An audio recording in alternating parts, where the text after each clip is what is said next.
விசுவாசம்னா நானும் என் வீட்டாரும் என்றால் கர்த்தரையே சேவிப்போம் என்று சொல்லி நாங்கள் பரலோக வாழ்க்கைக்கு போகும்போது ஆண்டவரே இந்த பூவுலகத்திலே எங்களுக்கு நீர் கொடுத்த பிள்ளைகளையும் உங்களுடைய ராஜ்யத்தில் கொண்டு வருவதற்கு ஆண்டவரே எங்கள் ஒவ்வொருவருக்கும் நீர் நல்ல ஞானத்தையும் பலனையும் தருவீராக, ஆசீர்வதிப்பீராக. ராஜா உன் பிள்ளைகள் உன் பந்தியை சுற்றும் ஒளிவு மர கண்டலை போல இருப்பார்கள் சொன்னீங்க. ஐயா நீ பிள்ளைகளை நான் ஆசீர்வதிப்பேன் என்று சொன்னார். ஐயா தலைமுறைகள் மேல் உடைய ஆசீர்வாதத்தை வைப்பேன் என்று சொன்னார். ஐயா பின்வரும் சந்ததிக்காக நீங்கள் விட்டு செல்லுங்கள் என்று சொல்கிறார்கள். இளம் தலைமுறைக்கு சுவிசேஷத்தை அறிவீர்கள் என்று சொல்கிறார்கள். சிறு பிள்ளைகளுக்கு என்னிடத்தில் வருவதற்கு இடம் கொடுங்கள் என்று சொல்கிறார்கள். என் பரலோகராஜ்யம் அப்படிப்பட்டது என்று சொல்கிறேன். அந்தவரை எங்கள் சுற்றில் இருக்கிற ஒவ்வொரு பிள்ளைகளையும் உமக்கு நேராக வழி நடத்துங்கள், உதவி செய்யும் பலன்தான் இயேசுவின் நாமத்தில் பிதாவே, ஆமென். அல்லேலூயா. எத்தனை பேர் உற்சாகமா இருக்கிறீங்க? எத்தனை பேர் சந்தோஷமா இருக்கிறீங்க? அல்லேலூயா. உங்களை பார்க்கறது ரொம்ப சந்தோஷம். இன்னும் நான் 1 மாதம் தான் இருப்பேன். அதுக்கு பிறகு ஆண்டவர் இயேசு உங்களோட கூட இருப்பார். அல்லேலூயா. ஆமாம், ஒரு மிகப்பெரிய பிரசங்கியார் இப்படி தான் ஒரு முறை சொன்னாராம். அவர் மிகப்பெரிய பிரசங்கி ஆளாக்கு முன்னாடி ஒரு மிகப்பெரிய வல்லமையான பிரசங்கியாரை கூப்பிட்டுட்டு அவர் வால் போஸ்ட்டு எல்லாம் கட் அவுட்லாம் வச்சுட்டு ஆட்டோ அனுப்பி எல்லாம் பண்ணிட்டு பார்த்தீங்கன்னா போய் அவரை போய் லாட்ஜில் போய் கூப்பிட போனாராம். அந்த பாஸ்டர் சொன்னாராம், ஆண்டவர்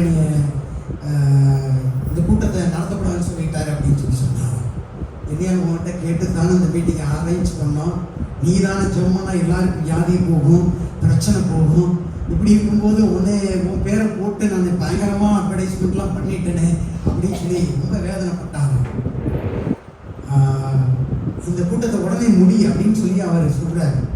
நான் முடிச்சேன்னா நீ நாளைக்கு ஜெபம் பண்ணுவீங்களா கண்டிப்பாக வியாதிஸ்தருக்காக அப்படின்னு சொல்லி கேட்டாங்க. அவர் சொன்னார், நான் கண்டிப்பாக ஜெபம் பண்ணுறேன் அப்படின்னு சொல்லிட்டு என்ன பண்ணிட்டாரு, கூட்டத்தை முடிக்க சொல்லிட்டார். நாளைக்கு ஐயாவுங்க ஜெபம் பண்ணுவாங்கன்னு சொல்லிட்டு எல்லா கூட்டம் அந்த ஐயாவுக்காக வந்திருக்கிறாங்க. கடைசியில் இவர் அடுத்த நாள் அவர் போய் லாட்ஜில் போய் கூப்பிட்றதுக்காக போகிறாரு. இவர் ட்ரௌசரோடு அங்கே பணிகளோடு இருந்துகிட்டு இருக்கிறாரு. பேக் பண்ணி எல்லாத்தையும் கொட்டி சட்டி எல்லாத்தையும் அவருடைய சூட்கேஸ் எல்லாம் ரெடி பண்ணி ஊருக்கு போகிறதுக்கு. இன்னையா மீட்டிங் போகாமல் ட்ரௌசர் சட்டியோடு இருக்கிறீங்க அப்படின்னு சொல்லி பணியனோடு இருக்கிறீங்கன்னு கேட்டாராம். ஆண்டவருடைய ஊருக்கு போக சொல்லிட்டாரு அப்படின்னு சொன்னார். நேற்று நீங்கள் ஜெபம் பண்ணுறேன்னு சொன்னீங்களே அது என்னாச்சு? என்னை போக சொல்லிட்டாரு அப்படின்னு சொல்லிட்டு உடனே அங்கே போய் இவர் என்ன பண்ணுறதுனே தெரியல. அவர் போய் மைக்கை பிடிச்சி பேசினாராம். சொன்னாரா, நீங்கள் நினைக்கிறபடி அந்த பாஸ்டர் பேர் ரிச்சர்ட், ஆப்பிரிக்காவில் மிகப்பெரிய ஒரு போதகர். இந்த நேரத்தில் உங்களுக்கு ஒரு நற்செய்தி இருக்குது. என்ன நற்செய்தி அப்படின்னா, நற்செய்தி இருக்குது, துக்க செய்தி இருக்குது. முதல்ல துக்க செய்தியை சொல்கிறேன். அவர் ஊழியக்காரர் ரிச்சர்ட் வரவில்லை அப்படின்னு சொன்னார். அதுதான் துக்க செய்தி. நற்செய்தின்னா இயேசு வந்திருக்கிறார் அப்படின்னு சொன்னார்.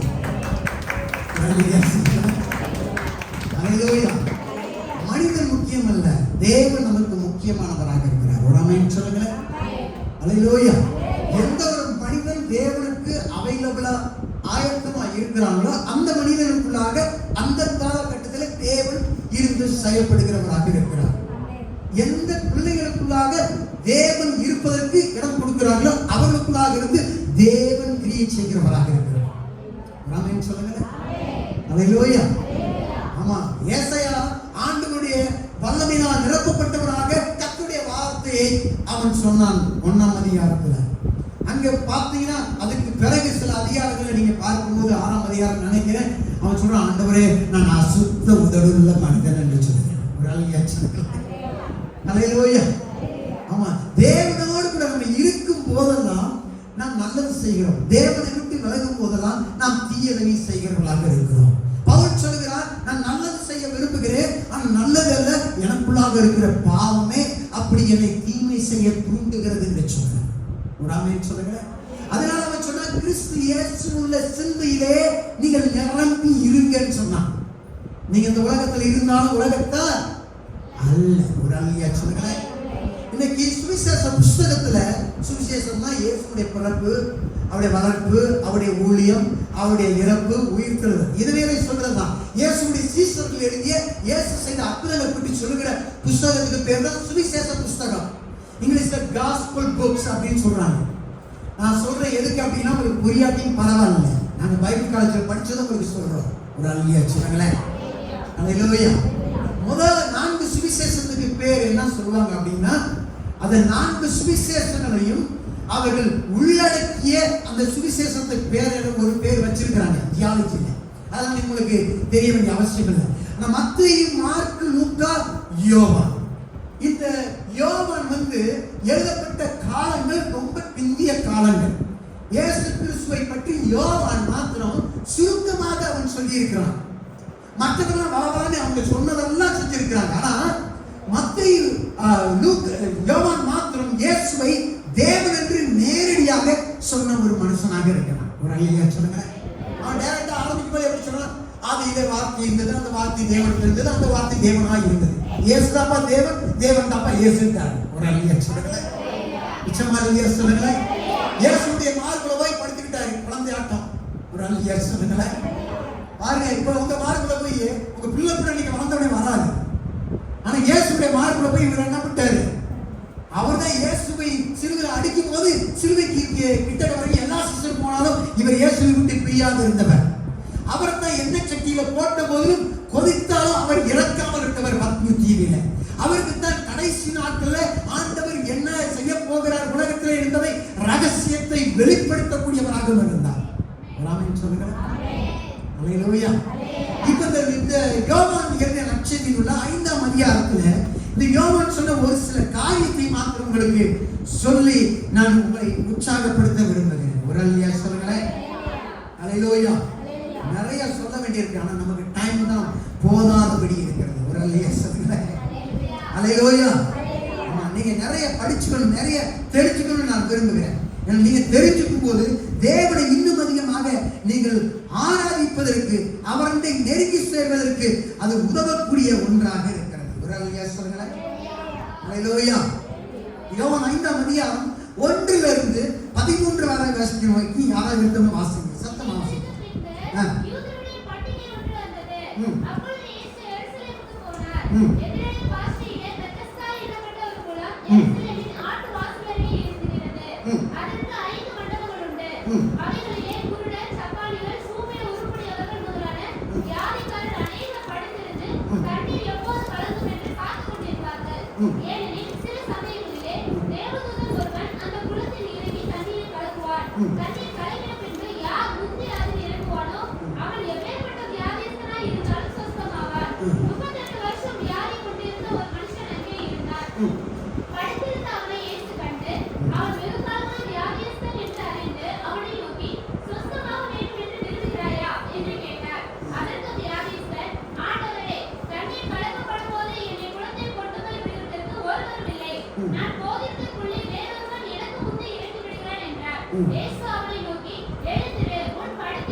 யோவான் கிட்டத்தட்ட 7 அற்புதங்களை மாத்திரம் அவன் இந்த சுவிசேஷ புத்தகத்தில் சொல்லியிருக்கிறான். முதலாவது தண்ணீரை திராட்சரசமாக மாற்றுவது, இரண்டாவது 100 மகனை சுகமாக்குவது, இயேசு அங்கே தண்ணீர் மேல நடந்தது, 5000 பேருக்கு 5 அப்பம் 2 மீன் கொண்டு போஷித்தது, பிறவி குருடனை இயேசு பார்வை தருவது, இந்த லாசருவை உயிரோடு எழுப்பியது, அதற்கு பிறகு இந்த அற்புதம் பெதஸ்தா குளத்தண்டை இருந்தவனை ஆண்டவர் சுகப்படுத்திய இந்த 7 அற்புதங்களை மாத்திரம் சொல்லிட்டு அவன் சொல்றான், இயேசுதான் தேவனுடைய குமாரனுக்கு வேற அடையாளம் தேவையில்லை, அவரு தான் என்று சுருக்கமாக சொல்லி முடிச்சான். ஒரு அல்லேலூயா சொல்லுங்களேன். சொல்றான், ஆண்டவர் செய்த எல்லா அற்புதங்களையும் நான் எழுதணும்னா இந்த உலகத்துக்கு கொள்ளாது, இந்த புஸ்தகம் போராது என்று சொல்லுகிறான். இயேசுதான் மேசியா என்று சொல்லுகிறான். இயேசு இயேசுவே மேசியா என்பதை விசுவாசிப்பதற்கு இதை விட வேற அடையாளம் தேவையில்லை என்று சொல்லுகிறார். அது மாத்திரமல்ல, அவன் இயேசுவை நானே ஜீவப்பன் நானே என்று சொல்கிறார். இயேசு அதே மாதிரி ஜீவ தண்ணீர் நானே என்று சொல்கிறார். நானே நானே என்று 7 முறை அந்த யோவான் சுவிசேஷம் நீங்க படிக்க முடியும். அங்கே நானே வழியும் சத்தியமும் ஜீவனுமாய் இருக்கிறேன், என்னாலே இல்லாமல் பிதாவிடத்தில் ஒருவனும் வரான் என்று சொல்லியிருக்கிறார். ஒரு ஆள் ஏற்றுக்கொள்ளுங்க. நானே மெய்யான திராட்சை நானே நானே என்று 7 முறை அங்கே யோவான் இயேசு சொன்னதை அங்கே குறிப்பிட்டு நமக்கு சொல்லக்கூடியவனாக அவன் இருக்கிறான். ஒரு ஆள் சொல்லுங்க. இப்போ இந்த ஆண்டவர் இயேசு எருசலேமுக்கு போகிறார். எருசலேம் ஒரு உயர்வான மலையின் மேல இருக்கிற ஒரு பட்டணம். அதை சுற்றிலும் மதில்கள் இருந்தது. அந்த மதில்கள் அங்கங்கே வாசல்கள் இருந்தது. அந்த மதில்களை சுற்றிலும் வாசல்கள் இருந்தது. இந்த வாசல்கள் வழியாகத்தான் ஒவ்வொரு காரியத்தையும் அவர்கள் செய்து கொண்டு வந்தார்கள்.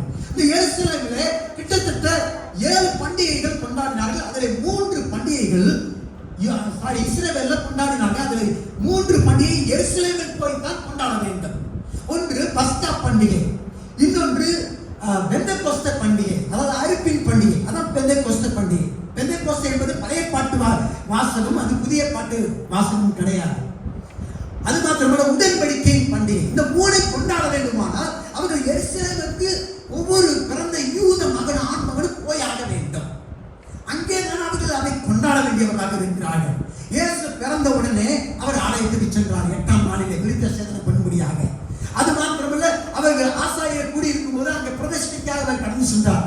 தன்னை ஒவ்வொரு பண்டிகையோடும் இயேசு தேவாலயத்துக்கு போவது, யூத கலாச்சாரத்தின்படி அவர் ஆடை அணிந்திருப்பது, அந்த உடையை போட்டிருப்பது, அந்த உடையின் ஓரத்தை ஒரு பெண் தொட்டு சுகமடைந்தாலே அது எல்லாமே ஒரு யூத ஆண்மகளுக்கு அடையாளமாக சமாரிய பெண்ணுகிட்ட பேசும்போது நீ ஒரு யூதனாய் இருக்கிறாய் என்று சொல்லி மற்றவர்கள் பார்ப்பதற்கு யூத கலாச்சாரத்தில் வளர்ந்தவராக இயேசு அந்த காலகட்டத்தில் இருந்த அந்த சூழ்நிலைக்கு ஏற்றவாறு வாழ்ந்தவராக இருந்தார். இயேசு வந்த உடனே தேவாலயத்தின் விதிமுறைகளை மீறவில்லை. அவர் சொன்னாரு, நான் நியாயப்பிரமாணத்தை மீறுகிறதற்காக உடைப்பதற்காக வரல, நியாயப்பிரமாணத்தை நிறைவேற்றுவதற்கு வந்தேன் என்று சொன்னார். அல்லேலூயா, அல்லேலூயா. இந்த யூதர்கள் இயேசுவை இதுவரைக்கும் கண்டுகொள்ளவில்லை. இந்த யூதர்கள், யூத மதத்தலைவர்களுக்கு இயேசு மேல இதுவரைக்கும் எந்த பிரச்சனை வரவில்லை. அதாவது திராட்சரசத்தை தண்ணீரை மாற்றினது, 130 மகனை சுகப்படுத்தியது, தண்ணீர் மேல் நடந்தது, 5000 பேருக்கு சாப்பாடு கொடுத்தது, பிறவி கூட கண்ணு பார்க்க கொடுத்தது, காசு உயிரோடு ஏற்பட்டது, எதுவுமே பிரச்சனை வரவில்லை இது வரைக்கும். ஆனா இந்த இடம் வரும்போது இயேசு சுகம் கொடுத்தது அவர்களுக்கு பிரச்சனை வந்தது. இந்த சமயத்திலிருந்து இயேசுவை கொலை செய்ய வேண்டும் என்று இவர்கள் மிக கோபமாக, கோபத்துக்கு மேல் கோபம் உடையவர்களாக மாறினார்கள். ஒரு அழகிய சொல்லுங்க. அல்லேலூயா. ஆமா, இந்த 3 பண்டிகைகளும் எருசலேமில் வந்து கண்டிப்பாக கொண்டாடப்பட வேண்டும். அப்போஸ்தலர் 2:1 பெந்தெகோஸ்தே என்னும் நாள் வருவதற்கு 40 நாள் முன்பதாக இயேசு உயிரோடு எழுந்து 40 நாள் உயிரோடு இருக்கிறவராக காண்பித்து சீசனுக்கு சொன்னாரே, நீங்க போய் காத்திருங்க மேல் விட்டு இறங்கணும்னு சொல்லி அந்த 10வது நாளில 50வது நாள் இயேசு கிறிஸ்து உயிர்த்தெழுந்த அந்த 40 நாளுக்கு பிறகு 10வது நாள், அதாவது 50வது நாளில பெந்தெகோஸ்தே நாள் வந்தபோது, பெந்தெகோஸ்தே என்ற நாள் அந்த நிறைவேறின போது, முதல் நாள் வந்தபோது அங்க பரிசுத்த ஆவியானவர் ஊற்றப்படுகிறார். ஒரு ஆளுங்க சொல்லுங்க. அல்லேலூயா. அப்படின்னா இங்க இன்றைக்கும் இஸ்ரவேல்ல போய் பார்த்தீங்கன்னா இஸ்ரவேலர்கள் என்ன செய்கிறாங்க, வீட்டுக்கு வெளியில வருஷத்துக்கு ஒரு முறை கூடாரம் போட்டு அவர்கள் கூடார பண்டிகையை கொண்டாடுகிறார்கள். அந்த உடன்படிக்கை பண்டிகை கொண்டாடுகிறார்கள். ஒரு காலத்தில் நாங்கள் வீடு இல்லாதவர்களாக இருந்தோம், கூடாரத்தில் வசித்தவர்களாக இருந்தோம். இப்பொழுது ஆண்டவர் எங்களுக்கு கூடாரத்தை இருக்கையை கொடுத்திருக்கிறார், தேசத்தை கொடுத்திருக்கிறார். கானானியரை விரட்டி எங்களை இஸ்ரவேல் என்கிற தேசத்தை கொடுத்திருக்கிறார்கள். அதை இன்றைக்கு நினைவுறுக்கிறவர்களாக இருக்கிறார்கள். ஒரு அன்னையா சொல்லுங்களேன். அல்லேலூயா. அப்ப தேவனாகிய கர்த்தர் நீங்களும் நானும் அவருடைய பிரமாணத்தை நிறைவேற்றுவதற்காக நம்மை அழைக்கிறார். இயேசு கிறிஸ்து வந்து அற்புதத்தை செய்ய இங்க வருவதற்காகவே எங்க வருகிறார்? அங்க தேவாலயத்துக்கு போறதுக்கு முன்னாடி ஒரு வாசல் வழியாக நுழைக்கிறார். அதாவது இந்த நெகேமியாவின் புத்தகத்துல நீங்க பார்த்தீங்கன்னா 10 வாசல்களை நெகேமியா எழுப்பி கட்டுவான். அதுல ஒரு வாசல் ஆட்டு வாசலாக இருக்கிறது. அந்த ஆட்டு வாசலை மற்ற வாசல், மீன் வாசல், குப்பைமேட்டு வாசல், குதிரை வாசல், பழைய வாசல் என்று 10 விதமான வாசல்கள் இருக்கிறது. நெகேமியா 3ஆம் அதிகாரத்துல நீங்க வீட்டுல போய் படிச்சா தெரியும். அந்த வாசல்களில் இந்த ஆட்டு வாசலை மாத்திரம் ஆசாரியர்கள் தான் எழுப்பி கட்ட வேண்டியவர்களாக இருக்கிறார்கள். ஒரு அங்கேயா சொல்லுங்க. இயேசு கிறிஸ்து மற்ற வாசல் வழியா வராம இந்த ஆட்டு வாசல் வழியாக வந்தார். ஏன் தெரியுமா? யோவான் சொன்னான், இதோ உலகத்தின் பாவத்தை சுமந்திருக்கிற தேவ ஆட்டுக்குட்டியானவர் என்பதனாலே அவர் ஆட்டு வாசல் வழியாக பலிக்கான ஆடு போவது போல அவரும் அந்த வாசல் வழியாக கடந்து வந்தவராக இருக்கிறார். அல்லேலூயா. இயேசு வந்ததை செய்தது எல்லாமே ஒன்றோடு சம்பந்தமில்லாம இல்ல, எல்லாம் கரெக்டா அவர் செய்து முடித்து விட்டு கடந்து சென்று விட்ட தேவனாக இருக்கிறார். ஒரு அல்லேலூயா சொல்லுங்களேன். அல்லேலூயா. இஸ்ரவேலர்கள் அறுவடையின் பண்டிகையை கொண்டாடினார்கள். இந்த அறுவடையின் பண்டிகை எதற்கு என்றால் பின்மாறி முன்மாறி 2 மலையும் வர வேண்டும் என்பதற்காக. அதனால காணிக்கையில என்ன பண்ணுவாங்க, அவங்க வீட்டுல ஒரு மரம் இருந்துச்சுன்னா, 20 மரம் இருந்துச்சுன்னா ஒரு 10 பழங்களை அவர்கள் பறித்து அந்த 10ல பெஸ்டான 5 பழங்களை எடுத்து முதலாவது 5 ஆண்டவருடைய சமூகத்துக்கு கொண்டு வருவார்களாம். அது எதற்கு என்றால் ஆண்டவர் முதற்கனியை எல்லாம் கொண்டு வர வேண்டும் என்று சொல்லி இருக்கிறபடினா, ஆண்டவர் எனக்கு மலையை கொடுத்திருக்கிறபடினா, ஆண்டவர் எனக்கு செழிப்பை கொடுக்க வேண்டும் என்பதற்காக முன்மாறி மலை பயிர் அங்கே அங்கே உழைப்பதற்காக, பின்மாறி மலையோ பயிர் செழிப்படைய வேண்டும் என்பதற்காக. ஒரு அல்லேலூயா சொல்லுங்களேன். இன்றைக்கும் தேசத்துல இந்த 2 மலைகளை எந்த ஒரு மலை மிஸ் ஆனாலும் அந்த தேசம் வறுமைகளை வாழக்கூடியதாக இருக்கிறது. அதனால ஆண்டவருடைய வசனம் சொல்லுகிறது, தேசத்திலே தேவன் மலையை பொழிமுடியாக தேசத்துக்காக வேண்டிக் கொண்டுகள் என்று சொன்னார். ஒரு அல்லேலூயா சொல்லுங்களேன். அறுவடையின் கனிகளை எடுத்து இஸ்ரவேலர்கள் தேவனை ஆராதித்தார்கள். அதுதான் அறுவடையின் பண்டிகையாக இருந்தது. எகிப்தில் இருந்த ராணி கூட இஸ்ரவேலில் வாழ முடியாது, இஸ்ரவேலர்கள் மாத்திரமே இஸ்ரவேலில் வாழ முடியக்கூடியதாக இருந்தது. ஒரு அல்லேலூயா சொல்லுங்களேன். அதுதான் யூதர்களுக்குள் இருந்த முதற்கனின் பலனின் பண்டிகை. அதுதான் அவர்களுடைய ஆசீர்வாதத்துக்கு ரகசியமாக இருந்தது. ஒரு அல்லேலூயா சொல்லுங்களேன். ஆமா, இப்ப பாவ நீர்கால பரிகார பலி, அது அட் ஒன் மந்த் என்று சொல்லப்படுது. At one moment. அதை நீங்க தமிழ்ல அப்படியே பிரிச்சு வந்தா அட் ஒன் மூமெண்ட் அப்படின்னா ஒரு முறை தான் நடக்கக்கூடிய ஒரு காரியமாக இருக்கிறது. ஒரு அல்லேலூயா சொல்லுங்களேன். பாவ நிவாரண பலி ஒரே ஒரு முறை தான் நடக்கக்கூடும். அது இயேசுவானவரால் சிலுவையிலே ரத்தம் சிந்தப்பட்டு முடித்து விட்டது. அதனால் நீங்களும் நானும் பலி செலுத்த வேண்டிய அவசியம் இல்லை. ஒரு அல்லேலூயா சொல்லுங்களேன். அல்லேலூயா. வேதாகமத்தில் நீங்க படிக்கும் போது நிறைய உபவாசத்தை பத்தி சொல்லப்பட்டிருக்கிறது. உபவாசத்துல மிகவும் அந்த காலத்துல பலவிதமான உபவாசம் இருந்துச்சு. பரிசேயர்கள் உபவாசம் பண்ணினாங்க. அங்க உபவாசமா இருக்கும்போது முகவாடலா இருப்பாங்க.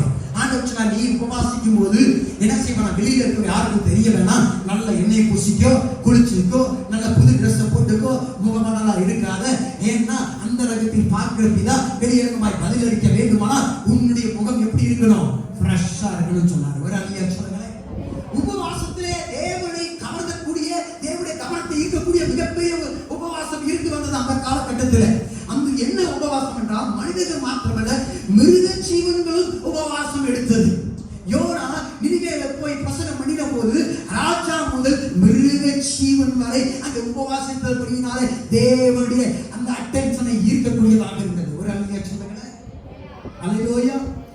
ஆமா, யோனா மாத்திரம் என்ன பண்ணாலும் தெரியுமா, ஒரு பிரசங்கியார் இப்படி சொல்றாரு, யோனா ஆண்டவர் நினைவை அழிக்க போறான்னு சொல்லிட்டு அவன் போய் அப்படியே மட்டமாக படுத்துக்கிட்டு செல்போனை வச்சு எப்படா அழிப்பாரு, அதை ரீல்ஸ் போடலான்னு சொல்லிட்டு வெயிட் பண்ணிட்டு இருக்கான்னு சொல்றாரு ஒருத்தர். வேடிக்கையா? ஒரு அல்லேலூயா சொல்லுங்களேன். ஆண்டவர் அழிக்க மாட்டேன்னு சொன்னே ரொம்ப டென்ஷன் ஆயிட்டான். ஏன் எதிர்பார்ப்பா இந்த ஆண்டவர் மாத்தி போட்டுட்டாரேன்னு சொல்லி பாருங்க. அப்ப தேவன் இந்த பரிகார பலியினாலே தேவனுடைய கோபத்தையே மாற்றி போடக்கூடியதுதான் இந்த பாவ நிவாரண பலியாக இருக்கிறது. இயேசு கிறிஸ்து முதல் பாவத்துக்காக, என் பாவத்துக்காக ஒரே ஒரு முறை நிரந்தரமாக நம்முடைய எல்லா பாவங்களுக்காக அவர் பலி ஸ்தலமாக மாறி போய்விட்டார். ஒரு அல்லேலூயா சொல்லுங்களேன். அல்லேலூயா. நீங்க நானும் பலி கொடுக்க வேண்டிய அவசியம் இல்லை. ஆனா ஒவ்வொரு நாளும் ஆண்டவருடைய பிரசன்னத்துல நம்ம வரும்போது, ஆண்டவரே எனக்கு நீர் இந்த விடுதலை கொடுத்தீரே, அதற்காக உனக்கு நன்றி என்று சொல்ல வேண்டும். ஒரு அல்லேலூயா சொல்லுங்களேன். இயேசு மரித்தபோது தேவாலயத்திலிருந்த திரைச்சீலை 2ஆக பிரிந்தது. அதுக்கு முன்னாடி இஸ்ரவேலர்கள் வருஷத்துல ஒரு முறை ஆசாரியன் எப்பொழுதெல்லாம் அந்த பாவ நிவாரண பலியாக ரத்தத்தை ஆசீர்வாத கூடாரத்துக்குள்ள மகா பரிசுத்தத்துக்குள்ள கொண்டு வரானோ அந்த ஒரு நாள் மட்டும் இஸ்ரவேலர் எங்க இருந்தாலும் முழுமையாக தேவனுடைய பிரசன்னத்தை உணர்ந்தார்கள். ஆனா இன்றைக்கு தேவாலயத்தின் திரைச்சீலை கிழிக்கப்பட்டு விட்டால் நீங்களும் நானும் 24 மணி நேரம் எல்லா இடத்திலும் முழுமையாக தேவ பிரசன்னத்தை நம்மால் எளிதாக உணரக்கூடியதாக விடுதலை சர்ச்சில் என்ன பண்றோம், அவருடைய பிரசங்களை நல்லா பரட்ட விட்டு தூக்கிடுறோம். அல்லேலூயா. இஸ்ரவேல் ஏங்கினாங்களாம், ஒரு நாள் உள்ள ஆலயத்துக்கு போனோம் எப்படி இருக்கும் அப்படின்னு. ஒரு பயம் போகக்கூடாது. ஒரே ஒருத்தன் தான் வருஷத்துக்கு ஒரு கூட தேவாலயத்துக்குள்ள போக முடியும். நீங்களாம் வெளியில நிற்கிறோம், நான் தான் வெளியில நிற்கிறோம். ஆசாரியை மட்டும் உள்ள வரணும். அவன் தப்பு செஞ்சுட்டு உள்ள வந்தானா அவன் அங்கே செத்து போயிடுவான். அதனால அவன் இடுப்புல ஒரு மணியை கட்டியிருந்தாங்க, காலில் ஒரு கையை கட்டியிருந்தாங்க. அந்த மணி சத்தம் கேட்கலைன்னா அந்த மணி அடிக்கிற சத்தம் அவன் உள்ள போய் அங்க தேவனுக்காக வேலை செய்யும் போது அந்த மணி சத்தம் டைம் டைம் கேட்டுக்கிட்டே இருக்கும். எப்ப மணி சத்தம் கேட்கலையோ அப்ப வெளியிருந்து கையை இழுக்க ஆரம்பிப்பாங்க. ஏன்னா ஆண்டவர் அவனை அடிச்சுட்டாருன்னு தெரிஞ்சிடும். இன்னைக்கு மத்தனை கோயில பெல்ல கட்டிக்கிட்டு ஆட்டிக்கிட்டு இருக்கிறான். ஒரு அல்லையா சொல்லுங்க. அல்லேலூயா. மத்தனை எடுத்து என்ன பண்றான், நிலக்கால போட்டு இதையும் தீட்டிக்கிட்டு இருக்கிறான். ஒரு அல்லையா சொல்லுங்க.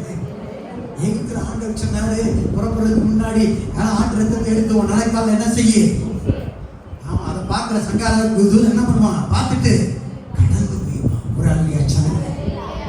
அல்லேலூயா. ஆபிரகாம் தேவனுடைய நாளைக்கான ஆவலாய் இருந்தான். அடுத்த அறைக்குள்ள கூட தேவனுடைய பிரசன்னத்தை உணரும்படியாக அளவுக்கு தேவன் உனக்கு விடுதலை கொடுத்து இருக்கிறார். அந்த நாளிலே பலிபீடத்தை எழுப்ப வேண்டும். இல்லாவிட்டால் அந்த மனிதன் தேவனோடு ஒப்புரவாக முடியாது, தேவனை சந்திக்க முடியாது. அப்படிப்பட்ட கடுபடியான நாட்கள். ஆனா இன்னைக்கு நீங்கள் நானும் ஆண்டவராகிய தேவன் அவரை துதிக்க வரும்போது நம்மை சுத்திகரிக்கிற தேவனாக, அவருடைய பிரசன்னத்தால் நம்மை நிரப்புகிற வல்லமையுள்ள தேவனாக இருக்கிறார். ஒரு அல்லேலூயா சொல்லுங்க. அல்லேலூயா. இங்க யோவான் எந்த பண்டிகை என்று குறிப்பிட்டு சொல்லவில்லை. அந்த 3 பண்டிகைகளை எருசலேமில் கொண்டாடினாங்க. ஒன்று பஸ்கா பண்டிகை, உடன்படிக்கை பண்டிகை, இன்னொன்று என்ன சொன்னாங்க, அறுப்பின் பண்டிகை தான் பஸ்காவின் பண்டிகை. பெந்தெகோஸ்தே பண்டிகை. ஒரு அல்லேலூயா சொல்லுங்க. பஸ்கா பண்டிகை, பெந்தெகோஸ்தே பண்டிகை, உடன்படிக்கை பண்டிகை. இந்த 3 எருசலேமில் கொண்டாட வேண்டும். இதுல எந்த பண்டிகை என்று அவன் சொல்லவில்லை. ஆனா இயேசு அந்த பண்டிகை கொண்டாடுறதுக்காக போனார். இயேசுவை கூட அநேக கொண்டாடும்படியாக போனார்கள். அங்கே போகும்போது அங்கே 3ல ஏதோ ஒன்றுல போகும்போது 5ஆம் அதிகாரம் 2ஆம் வசனத்துல எருசலேமில் ஆட்டு வாசல் இருந்தது. ஒரு அல்லேலூயா சொல்லுங்களேன். அல்லேலூயா. இந்த வாசல்கள் நம்முடைய வாழ்க்கைக்கு மிக முக்கியமானதாக இருக்கிறது. ஏன்னா நாமே புதிய எருசலேமாக இருக்கிறோம். எருசலேமை பற்றி படிக்கும்போது நீங்கள் நானும் ஒரு புதிய எருசலேமாக ஆண்டவர் வைத்திருக்கிறார். ஒரு அல்லேலூயா சொல்லுங்களேன். அல்லேலூயா. ஆமா, நீங்கள் நானும் இந்த எருசலேமை பட்டணத்துல தான் ஆண்டவர் தங்கி இருந்தார். அது மாதிரி உங்களுக்குள்ளாக எனக்குள்ளாக இந்த காலங்களில் தங்க விரும்புகிற வல்லமையுள்ள தேவனாக அவர் இருக்கிறார். ஒரு அல்லேலூயா சொல்லுங்களேன். நெகமியா 3ல புதுப்பித்து கட்டினான். முதலாவது புதுப்பித்த வாசல் தான் ஆட்டு வாசல் தான். இந்த ஆட்டு வாசல் என்ன இருக்கிறது அப்படின்னா, பலி செலுத்தக்கூடியதாக மிருக ஜீவன்களை கொண்டு போக பயன்படுத்தக்கூடிய ஒரு வாசலாக இருந்தது. இதனுடைய தீர்க்க தரிசன அர்த்தத்தை புரிந்து கொள்ள வேண்டும். கர்த்தரை சந்திக்க ஒவ்வொரு முறையும் யூதர்கள் தேவாலயத்துக்கு பலிக்கான மிருகத்தை கொண்டு வர வேண்டும். அந்த மிருகம் இந்த ஆட்டு வாசல் வழியாக தான் கொண்டு போகப்பட்டது. இந்த ஆட்டு வாசலுக்கு அருகே ஆட்டு சந்தை இருந்து வந்தது. அதற்கு அருகே ஒரு பெதஸ்தா, ஒரு பெரிய குளம், ஒரு 3 ஃபுட்பால் கிரவுண்ட் சேர்த்தது எவ்வளவு பெரிதோ அவ்வளவு கிரவுண்ட் இருந்தது. ஒரு அல்லேலூயா சொல்லுங்களேன். வேதாந்தத்தில் இருந்த நிறைய காரியங்கள் 32க்கு அதிகமான ஆதாரங்கள் பொய் என்று அங்கே சொன்னதான ஒவ்வொருவரும் இந்த ஆர்கியாலஜிஸ்ட், புதைப்பொருள் ஆராய்ச்சியாளர் கண்டுபிடித்திருக்கிறார்கள். முதலாவது பிலாத்து என்பவன் இல்லை என்று அவர்கள் சொன்னார்கள். ஆனால் செசரியாவின் புஸ்தகத்திலே, வரலாற்று புஸ்தகத்தை பார்க்கும்போது அங்கே பிலாத்து என்பவன் இருந்தார் என்பதை பார்த்துவிட்டு அவர்கள் நாங்கள் சொன்னதுக்கு மன்னிப்பு கேட்கிறோம் என்று சொல்லிவிட்டார்கள். 2வது இந்த காரியத்தை குறித்து சொல்லியிருக்கிறார்கள், அங்கே பெதஸ்தாங்கள் குலமே இல்லை என்று. ஆனால் ஆட்டு வாசலுக்கு அருகே அவர் தோண்டும் போது அங்க 5 மண்டபங்கள், குல மண்டபங்கள் உள்ளதான இந்த பெதஸ்தாவை கண்டுபிடித்திருக்கிறார்கள். ஒரு அல்லேலூயா சொல்லுங்களேன். நீங்கள் நானும் அந்த எருசலேமுக்கு போகும்போது இன்றைக்கு அநேகர் பார்க்க முடியும். நீங்க வெப்சைட்ல போய் அடிச்சீங்கன்னா அதனுடைய படத்தை எளிதாக பார்க்க முடியும். ஒரு அல்லேலூயா சொல்லுங்களேன். அல்லேலூயா. ஒரு குறிப்பிட்ட வாசல் தான் அழிக்கப்படக்கூடியதாக ஒரு ஆடோ மாடோ காளையோ கொண்டு போகப்பட வேண்டும். அதுதான் ஆட்டு வாசலாக இருந்தது. ஒரு அல்லேலூயா சொல்லுங்களேன். எங்க வீட்டுல இருந்து நான் ஆண்டவரை சந்திக்க வரணும்னா வீட்டுல இருந்து ஒரு ஆட்டையோ காளையோ பிடிச்சிட்டு வந்து அந்த வாசல் வழியாக நான் தேவாலயத்துக்கு போக வேண்டியவனாக இருக்கிறேன். நெகேமியா அந்த வாசலை திருப்பி கட்டும்போது ஆசாரியர்களாலே அந்த வாசலை கட்டி எழுப்பக்கூடியவனாக இருக்கிறான். ஒரு அல்லேலூயா சொல்லுங்களேன். தீர்க்க தரிசன வாசலை இயேசு ஆட்டுக்குட்டியானவராக, சிங்கமானவராக இருக்கிறார். முதலாவது இயேசு வரும்போது சிங்கமாக வரவில்லை, அவர் ஆட்டுக்குட்டியானவராக வந்தார். ஒரு அல்லேலூயா சொல்லுங்களேன். யோவான் 1:29 பேர்த்த படிக்கும் போது யோவான் சொல்லுகிறார், இதோ உலகத்தின் பாவத்தை சுமந்திருக்கிற தேவ ஆட்டுக்குட்டி என்று சொன்னார். ஒரு அல்லேலூயா சொல்லுங்களேன். அல்லேலூயா.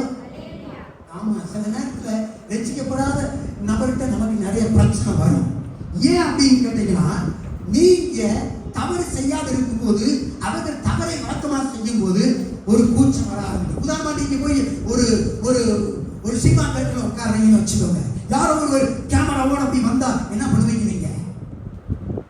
நான் உட்கார்ந்துருக்கீங்க, நல்லா எடுக்க சொன்னீங்கன்னா என்ன செய்வீங்க? உங்களை அறியாமலே என்ன செய்வீங்க? கரெக்டா சொல்றாங்க. ஒரு அழகிய சொல்லுங்க. அந்த பாவம் நமக்குள்ளாக அது ஒரு குற்ற உணர்வை ஏற்படுத்தக்கூடியதாக இருக்கிறது. ஒரு அழகிய சொல்லுங்க. இயேசு உலகத்துக்கு வந்தபோது அவர் வேற குணத்தை நமக்குள்ளாக போடும்படியாக வந்தார். பிதாவுடைய குணத்தை இயேசு வைத்திருந்த போல அந்த குணத்தை நீங்களும் உடையவராக இருக்க வேண்டும் என்று அவர் விரும்பினார். ஒரு அழகிய சொல்லுங்க.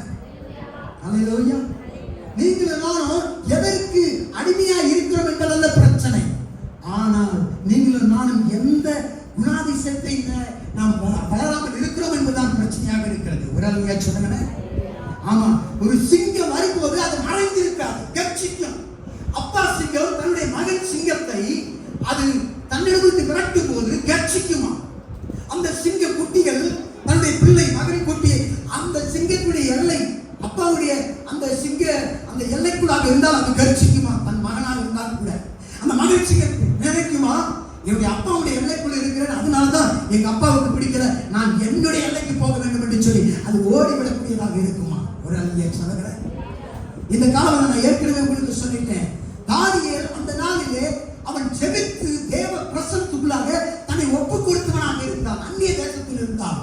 அவனால் தேவாலயத்துக்கு போக முடியவில்லை. அவனால் தேவாலயத்தில் அங்கே பலி செலுத்த முடியவில்லை.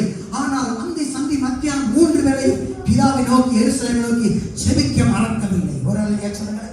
ராஜா சொன்னா நீ ஜெபிக்க கூடாது 30 நாளைக்கு. எந்த நாளில் ராஜா ஜெபிக்க கூடாதுன்னு சொன்னானோ அந்த நாளில் அவன் தான் தேவனுக்கு முன்பதாக கர்ச்சித்தவனாக அவன் மாறினான். ஒரு அழகிய சொல்லுங்க. அல்லேலூயா. தானியேல் தனக்குரிய மேலான எல்லையை அவன் கர்ச்சித்து வரையறுத்தவனாக இருந்தான். நீங்களும் ஜெபித்து நாம் தேவனுக்குள்ளாக யாராக இருக்கிறோம் என்பதை நாம் கர்ச்சித்து நம்மை நிர்ணயிக்க வேண்டியவர்களாக இருக்கிறோம். இன்னும் நம்ம போய் என்ன செய்யக்கூடாது? அதிகாலை ஜெபம், ஆட்டுக்குடி ஜெபம், இந்த ஜெபத்துக்கெல்லாம் ஓடக்கூடாது. நீ மொட்டி போடு ஜெபம், உனக்குள்ளாக இருந்த தேவனுடைய வல்லமை புறப்படும். ஒரு அழகிய சொல்லுங்க. ஒரு அழகிய சொல்லுங்க. ஆமா, தேவனுடைய ராஜ்யத்துல ஆட்டுக்குடி சிங்கமும் விளையாடும் என்று சொல்லப்பட்டிருக்கிறது.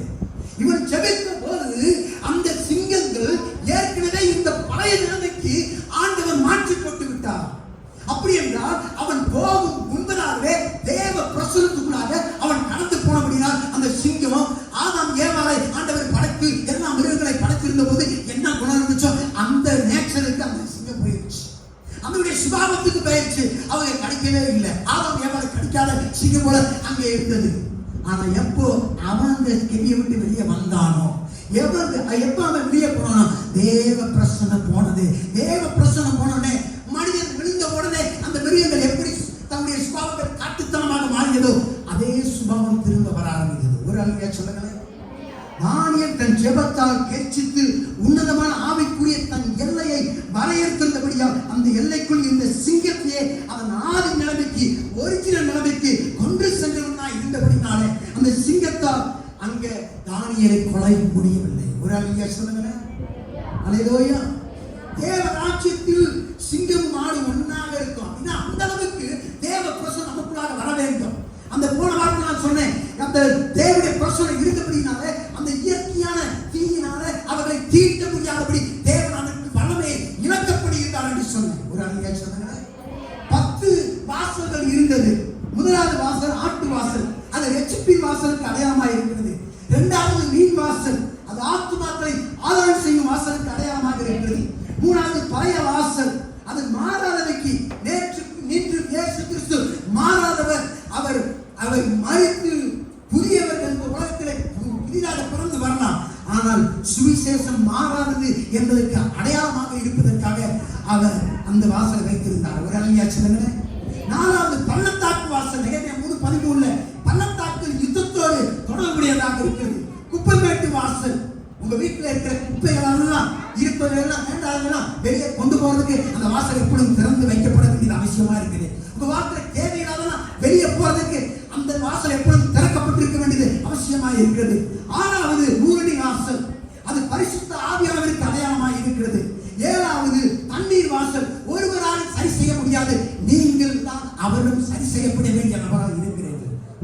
சொல்லுங்களேன். காரணம் நீ சரி செய்ய நினைப்பவர் தான் உன்னை சரி செய்ய வேண்டியவராக இருக்கிறார். ஒரு அல்லேலூயா சொல்லுங்களேன். 8வது குதிரை வாசல். நெகேமியா 3ஆம் அதிகாரம் 28 குதிரை யுத்தத்துக்கு அடையாளமா இருக்குது. குதிரை சும்மா அப்படியே மேஜிக் ஷோ காமிக்கிறதுக்காக வெளியே வராது. அது வெளியே கட்டமைத்து விடப்படும். ஆனால் அது சண்டைக்காக யுத்தத்துக்கு போவதற்காக அது ஆயத்தப்படுவதற்காக குதிரை வெளியே வரக்கூடியதாக இருக்கிறது. ஒரு அல்லேலூயா சொல்லுங்களேன். 9வது கிழக்கு வாசல். நெகேமியா 3:29 நம்பிக்கையின் வாசலுக்கு அடையாளமாக இருக்கிறது. 10வதாக ஆய்வு வாசல். பட்டணத்தை எந்த நேரத்திலும் பரிசோதித்து பார்ப்பதற்கு இந்த வாசல் தான் இந்த பட்டணத்துக்கு முக்கியமான வாசல். அதன் வழியாகத்தான் எல்லா காரியமும் போக்கும் வரத்துமாக இருக்கக்கூடியதாக இருக்கிறது. ஒரு அல்லேலூயா சொல்லுங்களேன். இப்போ இதுல ஆட்டு வாசலுக்கு 5வது 2ஆம் வசனம் இயேசு கிறிஸ்து ஆட்டு வாசல் வழியா வர்றார். இத்தனை வாசல் இருக்கும் போது ஒரு அல்லேலூயா சொல்லுங்களேன். அல்லேலூயா. இங்க ஒருத்தன் முடியாம கிடக்கிறான். எத்தனை வருஷமாக? 38 வருஷமாக. இயேசு பிறந்த எத்தனை வருஷம்? 30 வருஷம் ஆகி போச்சு. அவர் 33வது வருஷத்துல தான் அவர் ஊழியத்தை ஆரம்பிக்கிறார். அப்படின்னா இங்க இயேசு கிறிஸ்து அங்க பிறக்கிறதுக்கு முன்னாடி 8 வருஷத்துக்கு முன்னாடியே அவர் வியாதியா இருக்கிறத ஆண்டவர் பரலோகத்திலிருந்து பார்த்தவராக இருந்தார். ஒரு அல்லேலூயா சொல்லுங்களேன். இப்ப இதுல முற்றங்கள் இருந்துச்சு, மண்டபங்கள் இருந்துச்சு. 5 மண்டபங்கள். இப்ப இந்த புக்கு தான் மண்டபம்னு வச்சுக்கோங்க. இந்த புக்கு மண்டபம்னா இதுல இந்த பக்கம் ஒரு மண்டபம், இங்க நிறைய பேர் தங்கி இருப்பாங்க. இந்த பக்கம் நிறைய மண்டபம், இதான் குளம்னு வச்சுக்கோங்க. இந்த பக்கம் நிறைய மண்டபம், இந்த பக்கம் நிறைய மண்டபம், நடுவுல ஒரு மண்டபம் இருந்துச்சு. இந்த மண்டபத்துல வியாதியஸ்தர்கள் தங்கி இருந்தார்கள். குருடர்கள், சப்பானியர்கள், முடவர்கள் எல்லாரும் அங்கே தங்கி இருந்தார்கள். அப்போ தேவதூதன் ஒருவன் வந்து கலக்குவான். அந்த கலக்கும் போது முதலாவது யார் குதிக்கிறார்களோ அவருக்கு விடுதலை கிடைக்கும். இப்ப இந்த குளத்துக்குள்ள வரணும்னா அதுல படிக்கட்டுகள் சுற்றியில இருக்கும். இப்ப முடவன் எப்படி நடந்து வருவான்? குருடன் எப்படி இறங்கி வருவான்? யோசித்து பார்க்க வேண்டும். அப்படி என்றால் இந்த பெதஸ்தா குளத்திலே ஒரு இயலாமை இருந்தது. இயலாதவர்களுக்கு அங்கு உதவி செய்ய முடியாத நிலை. பெதஸ்தா என்று சொன்னால் பெத் என்று சொன்னால் வீடு, பெத்லெஹேம் என்று சொன்னால் அப்பத்தின் வீடு. அப்ப பெத் என்று சொன்னால் பெத்ஏல் என்று சொன்னால் அங்கே ஜெப வீடு. அதுதான் அங்கே இங்கே சொல்லப்பட்டிருக்கிறது. பெதஸ்தா என்று சொன்னால் அது இரக்கத்தின் வீடு, கருணையின் வீடு என்று அழைக்கப்படுது. ஒரு அல்லேலூயா சொல்லுங்க. கருணையின் இரக்கத்தின் வீட்டிலே இருந்தவர்களுக்கு இரக்கம் கிடைக்கவில்லை. அங்கே வாய்ப்புள்ளவர்களுக்கு மாத்திரம் தான் இரக்கம் கிடைத்ததாக இருந்தது. அங்கே குருடர்களால் அங்கே போக முடியாது, முடவர்களால் நடக்க முடியாது. அப்படி இருக்கும்போது கலக்கும் போது முதலாவது யார் கொதிக்கிறானோ அவனுக்கு தான் விடுதலை, மற்றவனுக்கு தான் விடுதலை இல்லை. ஒரு அல்லேலூயா. அதுதான் பெதஸ்தாவின் ஊழியமாக இருந்தது. ஒரு அல்லேலூயா சொல்லுங்க. பெதஸ்தாவின் ஊழியம் முடிந்தவர்களுக்கு உதவக்கூடிய ஒரு ஊழியமாக இருந்தது. ஒரு அல்லேலூயா சொல்லுங்க. அது எப்பயாவது வந்து நடக்குவானா, எப்பயாவது வந்து காக்கும் போது அதில் யாராவது முதலாவது வரவங்களுக்கு மாத்திரமே. ஒரு அல்லேலூயா சொல்லுங்க. ஆனா ஆண்டவர் பரலோகத்திலிருந்து இவனை நீண்ட நாட்களாக அவன் அங்கே இருக்கிறான் அறிந்திருக்கிறான். ஒரு அல்லேலூயா சொல்லுங்க. ஒருவேளை நீங்க இன்னைக்கு முடவனாக இங்கே இல்லாமல் இருக்கலாம். ஆனால் நீண்ட நாட்களாக ஏதோ ஒரு காரியத்தினால் தடுக்கப்பட்டவர்களாக முடக்கப்பட்டவர்களாக இருக்கிறதை என் தேவன் பரலோகத்திலிருந்து பார்த்தவராக இருக்கிறார். அவர் உனக்கு இந்த காவலை விடுதலை தரும்படியாக இறங்கி வந்த தேவனாக இருக்கிறார். அல்லேலூயா. அவன்கிட்ட ஆண்டவர் ஒரு கேள்வி கேட்கிறாரு. அப்பா, உனக்கு நான் சுகம் கொடுக்க விரும்புறியா? இப்ப நீங்க ஆஸ்பத்திரிக்கு போய் ஆஸ்பத்திரி படுத்திருக்கப்பட்ட போய் கேட்குறீங்க, நீங்க சுகமாகணும்னு விரும்புறீங்களா அப்படின்னு கேட்டா என்ன சொல்லுவாங்க? அவங்க உனக்கு என்ன 2 ஏத்தம் என்னை கண்டா? ஒரு அல்லேலூயா சொல்லுங்க. இங்க யார் இருக்கிறது? இங்க முடவர்கள் எல்லாரும் எதுக்கு காத்துக்கிட்டு இருக்கிறாங்க? சுகம் பெறதுக்கு காத்துக்கிட்டு இருக்கிறாங்க. ஒரு சாதாரண நாள்ல கிட்டத்தட்ட 300 பேர் அங்க தங்கி இருப்பார்களாம். ஆனா இப்ப பண்டிகை வந்துருச்சு. இயேசு மாதிரி இன்னும் நிறைய பேர் பண்டிகைக்கு வருவாங்களா? அப்படி பண்டிகை வரும்போது 3000 4000 பேர் அந்த குளத்தை சுத்தில வருவாங்களாம். பெதஸ்தாவிலே சுகத்தை மட்டும் வாங்கிட்டு போறதுக்கு அங்க காத்துக்கிட்டு இருந்தான். ஆனா தேவனுக்கும் அவனுக்கும் உறவு தேவையில்லை. பெதஸ்தாவில போய் தண்ணியை வாங்கிட்டு போயிடலாம், நீ நல்லா இருக்கு. பெதஸ்தாவில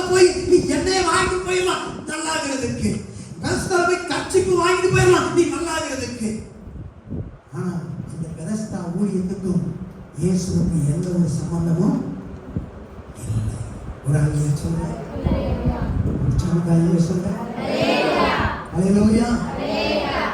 இந்த பெதஸ்தா குளத்தை எதற்காக வைத்திருந்தார்கள் என்றால் ஆடுகளை எல்லாம் கழுவுறதுக்கு வச்சிருந்தாங்க.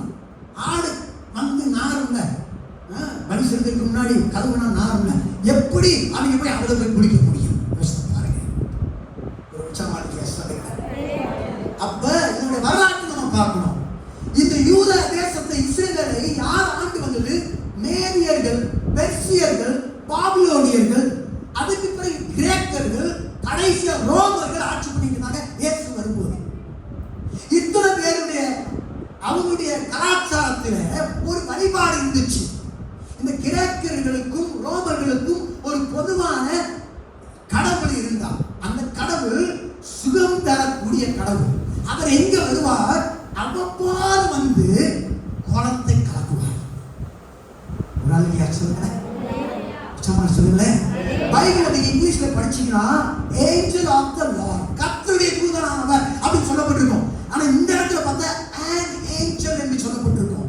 தமிழ்ல தேவதூதன் போட்டிருக்கு. ஆனா இந்த தூதனுடைய ஒரிஜினல் எங்க இருந்து வந்தான்னா பரலோகத்திலிருந்து வந்தவன் கிடையாது. பரலோகத்திலிருந்து வந்தவன் அங்க பாரபட்சமா நடக்க மாட்டான். பரலோகத்திலிருந்து இந்த தேவதூதன் உண்மையில வந்திருந்தானா இன்னைக்கு அந்த பெதஸ்தா குளத்திலே அநேக படுத்திருக்க வேண்டும். இன்னைக்கு அந்த பெதஸ்தா குளத்திலே அங்க அற்புதம் நடந்து கொண்டிருக்க வேண்டும். அது நடக்கவில்லை. காரணம் அது தேவனிடமிருந்து வந்ததல்ல.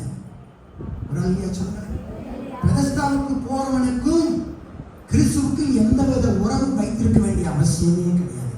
அங்க முழுந்து அங்க எழுந்துட்டு போயிட்டானா சரியாயிடும். ஒரு அழியா சொல்றேன், அழியா சொல்றேன். இப்ப இந்த பெதஸ்தா குளத்திலே அங்க அந்த கிரேக்கு ரோமானியுடைய இஷ்ட தேவதை ஒன்று இருந்தது.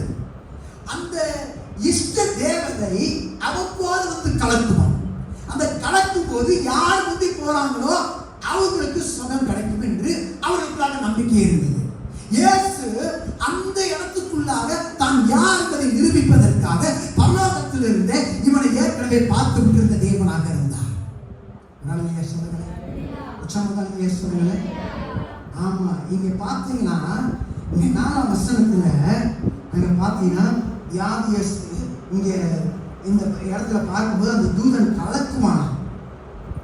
அப்ப இந்த தூதன் கலக்கும் போது என்ன நடக்கும்? அங்க முதலாவது ஒருத்தர் ஓடி போய் குதிச்சுவான்.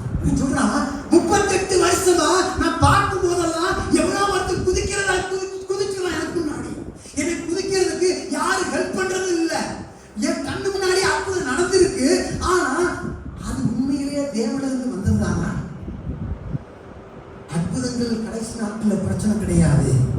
கடைசி நாட்கள் அற்புதங்கள் ஏராளமா நடக்கும். ஆனா ஆண்டவர் சபைக்கு கொடுக்கிற பிரச்சனை அற்புதம் அல்ல. எல்லாம் பொல்லாதவர்களுக்கு வல்லமை இருக்கிறது. ஆனால் அவைகளால் உங்களுக்கு அன்பை தர முடியாது, ரட்சிப்பை தர முடியாது, பரலோகத்தை தர முடியாது. அவைகளால் உங்களுக்கு மீட்பை தர முடியாது. இங்கே இவனண்டை பேசிக் கொண்டிருக்கிறவர் யார் என்பதை அவன் அறிந்திருப்பான். ஆனால் அவன் இயேசுவை ஆண்டவரே என்னை சுகமாக்கும் என்று சொல்லி இருந்திருப்பான். ஆண்டவர் அவனை பார்த்து ஒரு கேள்வி கேட்கிறார், நான் உன்னை சுகமாக்க வேண்டும் என்று நீ விரும்புகிறாயா என்று சொல்லி கேட்டார். நீங்க வந்து என்ன பண்ணிருப்பீங்க? என்ன சொல்லியிருப்பீங்க? என்ன சொல்லியிருப்பீங்க? இன்னைக்கு நம்ம கிட்ட சில பேர் ஆண்டவர் கேட்டா கூட சில வியாதியஸ்தை நான் பார்த்துருக்கிறேன். ஐயா உங்களுக்கு இந்த நிலைமை மாறணும் விரும்புறீங்களா அப்படின்னா அப்படியே ஏன்டா என் குழப்பம் மண்ணாக்கி போற வந்த மதிப்பாங்க.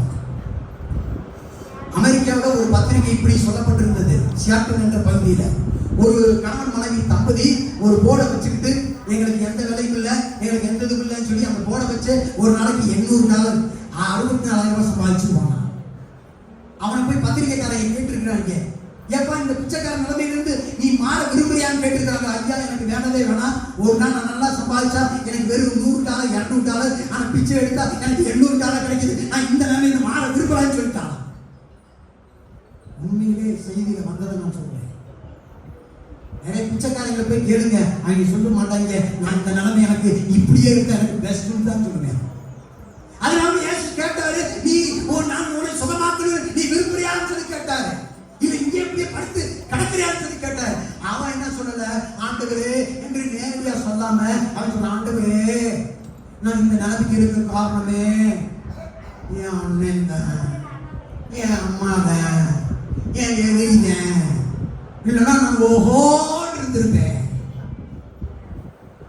என் வாழ்க்கையில மண்ணாளி போட்டு இப்படி இறக்கி விட்டுட்டு போயிட்டாங்க. 38 வருஷத்துக்கு முன்னாடி இருந்த இடத்துலயே இருக்கிறேன். அல்லேலூயா, அல்லேலூயா. சாக்கு போக்கு சொல்றான். ஆண்டவர் அவன் கண்டிஷனை பார்த்துட்டாரு, ஆனா குணமாக்க விரும்புறாரு. இவன் நேரடியா ஆமாண்டவன் சொல்லிக்கிட்டு இல்லைன்னு இருக்கிறான். அவன் என்ன சொன்னா, என்னை தூக்கி கொண்டு போறதுக்கு யாருமே, ஆண்டவர் சொன்னாரு யாருமே இல்லடா, அதனாலதான் நானே இறங்கி வந்தேன்னு சொன்னாரு. அல்லேலூயா. நீ விடுவிக்கப்படுவதற்கு ஒரு மனிதனுடைய உதவி தேவையில்லை, என் தேவனுடைய உதவி இருந்தால் போதும். என் தேவனை விடுதலை செய்யக்கூடிய உதவி இல்லவன். மனிதனுடைய உயர்த்த முடியாது, மனிதனுடைய விடுவிக்க முடியாது, மனிதனுக்கு மாற்றத்தை கொடுக்க முடியாது. அதனால்தான் உனக்கான இயேசுவை அழைக்க வந்தவராக இருக்கிறார். அல்லேலூயா. கிட்டத்தட்ட ஒரு நாள் நேரத்தை நான் பேச முடியல, ஆனா உங்களுக்கு அங்கங்க சின்ன சின்ன பாயிண்ட் தான் உங்களுக்கு கொடுத்துட்டு இருக்கேன். இன்ஜெக்ஷன் மாதிரி கொடுக்குறேன் உங்களுக்கு. புரியுதா என்னன்னு தெரியல, எவ்வளவு அடிச்சாலும் வாங்கிக்குவோன்றாங்க. ஒரு அல்லேலூயா. இவனை கேட்டா ஆண்டவரே சிலுவையை விரும்புகிறார் கேட்டா, நான் இப்படி இருக்கிறதுக்கு காரணமே எவனுமே இல்லை. நான் ஜோம் பண்ணி நான் சூப்பரா இருந்திருப்பேன், நான் படிச்சு நான் பெரிய ஆளா இருந்திருப்பேன், நான் இன்னார கட்டிக்கிட்டு ஓஹோன்னு இருந்திருப்பேன், ஆஹான்னு இருந்திருப்பேன், அப்படி இருந்திருப்பேன், இப்படி இருந்திருப்பேன். இப்ப மட்டும் எப்படி இருக்கு, அப்படித்தான் இருக்கிறேன். அல்லேலூயா. அவன் சூழ்நிலையை ஆண்டவர் மாற்ற முடியாம இறங்கி வந்தார். அவரை யார் என்றே தெரியவில்லை. ஆண்டவர் சொன்னாரு, உன் படுக்கை எடுத்துக்கொண்டு நட. அங்க போயிட்டான், தேவாலயத்துக்கு போயிட்டான். இதுக்கு முன்னாடி பெதஸ்தாவில சுகம் பெற்றவர் எவனும் தேவாலயத்துக்கு போல தான் முறையா போனான். இதுக்கு முன்னாடி இந்த சுகம் பெற்றவன் நனைஞ்சுதான் போனவன், நனையாம போனான். ஒரு அல்லையா சொல்லுங்க. இப்ப பிரச்சனை என்னாச்சு, இயேசு சுகம் பெறுறது பிரச்சனை இல்ல. இப்ப நான் தான் முடக்குவாத நான் கிடக்குறேன்னு வச்சுக்கோங்களேன். உதாரணம், முடக்குவாத நான் கிடக்குறேன், நான் சுகம் கிடைச்சோடனே பரவாயில்ல சுகமாயிட்டு எப்படி சுகம் கிடைச்சிச்சு அப்படின்னு கேட்கல. டேய் இன்னைக்கு என்ன நாள் தெரியுமா, ஓய்வு நாள். நீ படுக்கிற எப்படி எடுத்துக்கிட்டு அப்படியே நடக்கிற ஓய்வு நாள் என்ன செய்யக்கூடாது. இன்னைக்கு இசை வேலை இருக்குல்ல, ஓய்வு நாள சின்ன வேலை கூட செய்யக்கூடாது. அத்தி ட்ரை ஃப்ரூட்ஸ் இருக்குல்ல, அது 2 பழத்துக்கு அளவுக்கு அதிகமா எவ்வளவு இடம் இருக்கோ அதுக்கு அதிகமா இந்த வேலையும் செய்யக்கூடாது. கண்ணாடியை பார்க்க கூடாதா, கண்ணாடியை பார்த்து அது என்ன முடிய பார்த்து அதை புடிக்கிறதுக்கு நம்ம பலனை கொடுத்துருவோமா. செட்டுப்பல் அன்னைக்கு இருந்திருக்குது, செட்டுப்பல் கீழே விழுந்துருமா, அதனால என்ன செய்யக்கூடாது, அதை எடுக்க கூட கூடாதான், பள்ளி வளர்க்க கூடாது. இன்னைக்கு இஸ்ரேல் தேசத்துக்கு போனீங்கன்னா, ஓய்வு நாள் அன்னைக்கு போனீங்கன்னா லிஃப்ட் வேலை செய்யாது, படிச்சுட்டு ஆனா இருப்பீங்களா. 32க்கு அதிகமான சட்டங்களை இவங்க இந்த ஆசாரியர்கள் என்ன பண்ணிட்டாங்க, வேத பாடகர்கள் பரிசேயர்கள் ஆண்டவர் சொன்ன ஒரே ஒரு சட்டத்துக்கு அடிஷனலா கூடுதலா போட்டாங்க. ஆண்டவர் என்ன சொன்னாரு, ஓய்வு நாளை பரிசுத்தமாய் ஆசரி ஒரு நாள் ஓய்வு எடுத்துக்கன்னாரு. ஆண்டவர் உனக்கு தான் ஓய்வு எடுக்கணும்னு சொன்னாரு. இவன் என்ன பண்ணா, ஆண்டவருக்கே ஓய்வு கொடுத்துட்டாங்க. ஆண்டவர் சொன்னாரு, இஸ்ரவேலை காக்கிறவர் உறங்குறதும் இல்லை, நான் தூங்காம வேலை செய்கிறப்ப உனக்காமண்டி, நீ தூங்கினாலும் நான் தூங்க மாட்டேன் என்று சொல்லுகிறாங்க. அப்படி ஒருவர் இருக்கும்போது நீங்கள் நான் ஏன் கவலைப்பட்டுக் கொண்டிருக்க வேண்டும். அல்லேலூயா. இவன் என்ன பண்ணா, ஆண்டவர் சொல்றாங்க எப்படிதான் இருந்திருக்கணும், அங்கேயே படுக்கையிலே நடக்கிறான். அவன் என்னை சுகமாக்கியவர் படுக்கை எடுத்துக்கொண்டு நடந்தாரு, நானும் நடந்துட்டேன் சொல்றான். அவனுக்கு யாரும் அவனுக்கு சொன்னது யாருமே தெரியாது. இயேசுவை யாருமே தெரியாதவனுக்கே ஆண்டவர் விடுதலை கொடுப்பார்னா அவரை ஏற்றுக்கொண்ட வணங்கி செய்யாமல் இருப்பார். சோதரிக்க வேண்டும். அல்லேலூயா. அவனுடைய பிள்ளையாக இருக்கிற உனக்கு எப்படி அவர் செய்யாமல் இருப்பார். இவன் படிக்க எடுத்துக்கொண்டு எங்க போனா, தேவாலயத்துக்கு போயிட்டான். இப்ப தேவாலயத்துக்கு யார் போனது, அதுக்கு முன்னாடியே இயேசு கிறிஸ்து பண்டிகைக்காக போட்டார். நிறைய பேர் இருக்காங்க. இப்போ யாருக்குமே தெரியல, சுகம் பெற்றவனுக்கும் தெரியல, சுகத்தை பார்த்தவங்களுக்கு தெரியல, ஒரே ஒருத்தருக்கு மட்டும் தெரியும். யார் தெரியுமா? ஆண்டவராகிய இயேசுவுக்கு தெரியும். இவர் போய் சொல்றாரு, இவர் சும்மா இருக்க மாட்டாப்புல. என்ன சொல்றாரு? நீ சுஸ்தமானாய், அதிக கேடானது ஒன்று உனக்கு வராதபடி பாவம் செய்யாது. அதிக கேடுனா அப்ப ஏற்கனவே தப்பிச்சுட்டாங்க இல்ல, அது இல்ல அர்த்தம். இப்ப தப்பிச்சுட்டானா அதிக கேடு நரகத்திலே இருக்கிறது. நியாயத்திற்குள்ள போகும்போது தீயவர்கள ஆண்டவருடைய பிள்ளை இல்லாமல அந்த நரகத்துல போட்டுருவாரு. அந்த கேட்டுக்கு நீ போயிடாதப்பா. ஆண்டவர் உடனே சுவிசேஷத்தை முழுமையா சொல்லி முடிச்சுட்டாரு. அப்ப நீங்களால ஒரு மனுஷனுக்கு ஆண்டவரை பத்தி சொல்லும்போது பரலோக நரகம் இருக்கிறது என்பதை சொல்லியாக வேண்டும். ஏசு அந்த மனிதனை நேசித்தபடினாலதான் அவர் சொன்னாரு, இனிமே தப்பு செஞ்சா உனக்கு பெரிய கேடு ஒண்ணு நரகம் இருக்கு, அங்க போயிடாத அப்படின்னு சொன்னாரு. ஒரு அல்லேலூயா. இப்போ ஆண்டவர் இந்த வார்த்தை சொன்னோட இவருக்கு புரிஞ்சுச்சு. இந்த வாய்ஸ் நான் ஏற்கனவே எங்கேயோ கேட்டு கிடைக்கும். கொஞ்ச நேரத்துக்கு முன்னாடி வாசனை பார்க்கலாம். இப்ப என்ன பண்ணிட்டான் தெரியுமா? இவன் ஆண்டவரை பத்தி சொல்ல ஆரம்பிச்சான். ஐயா, நான் முன்னாடி சப்பானியா கடந்தேனே, நான் அங்கே கடந்தேனே, இப்படி கேப்பானுக்கு கடந்தேனே, அந்த நிலைமைக்கு நான் இப்ப நடக்கிறேனே, இதுக்கு காரணம் எல்லாம் இயேசு இயேசு இயேசு இயேசு இயேசு என்று மற்றவர்களுக்கு சொல்ல ஆரம்பிக்க ஆரம்பித்தான். இதுதான் ஆண்டவரை சந்திக்கும் போது நடக்கிற அற்புதம். இது பெதஸ்தா தூதர்கள் இயேசுவே கொடுத்த விடுதலையாக இருக்கிறது. நீங்கள் நான் பெதஸ்தாவை நோக்கி பார்க்க முடியல, நீங்கள் நாம் இயேசுவை நோக்கி பார்க்க வந்தவர்களாக இருக்கிறோம். அல்லேலூயா. அந்த பெதஸ்தா குளம் இன்றைக்கு மூடி தண்ணி இல்லாமல் கிடக்கிறது, வத்தி போய் கிடக்கிறது.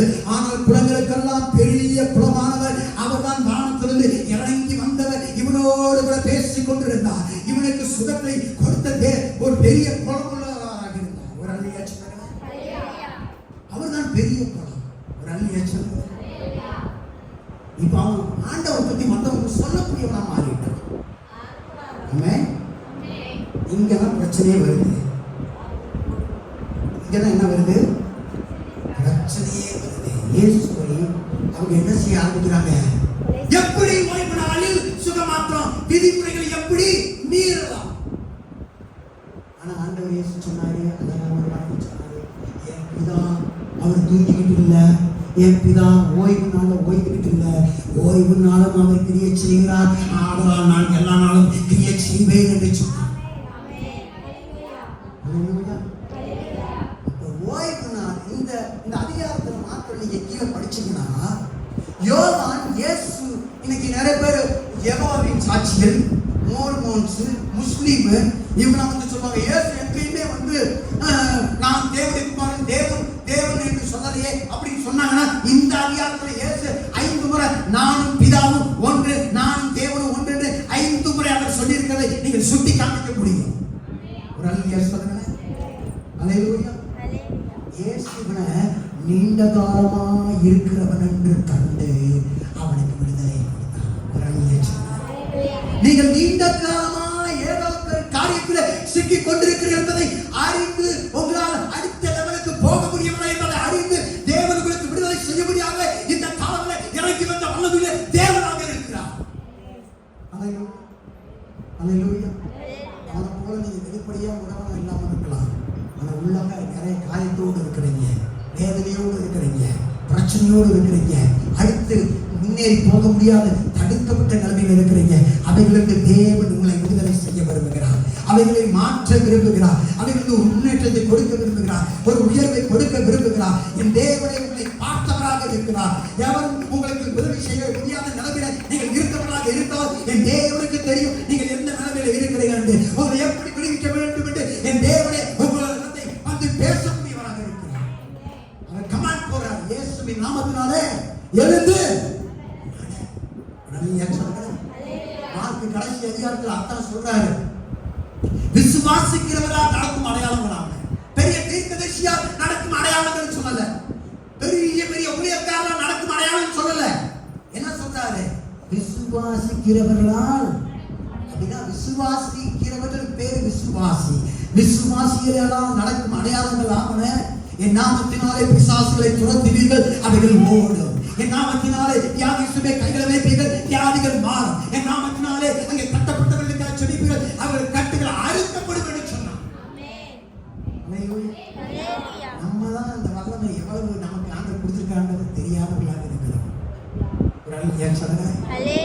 சொன்ன மாதிரி தான் உங்களுக்கு ஆண்டவர் எவ்வளவு வல்லமை கொடுத்திருக்காங்க அறிந்திருக்கிறார். நீங்க சும்மா இருக்க மாட்டீங்க. வாரம் யாராவது விடுதலை செய்து அவர்களையும் ஆலயத்திற்கு கொண்டு வந்த நபர்களாக இருப்பீர்கள். இயேசு அவனை சந்தித்ததோ அங்கே பெதஸ்தாவிலே, ஆனால் அடுத்தவரை சந்தித்த போது அவன் தேவாலயத்துக்குள்ளாக வந்தவனாக இருந்தான்.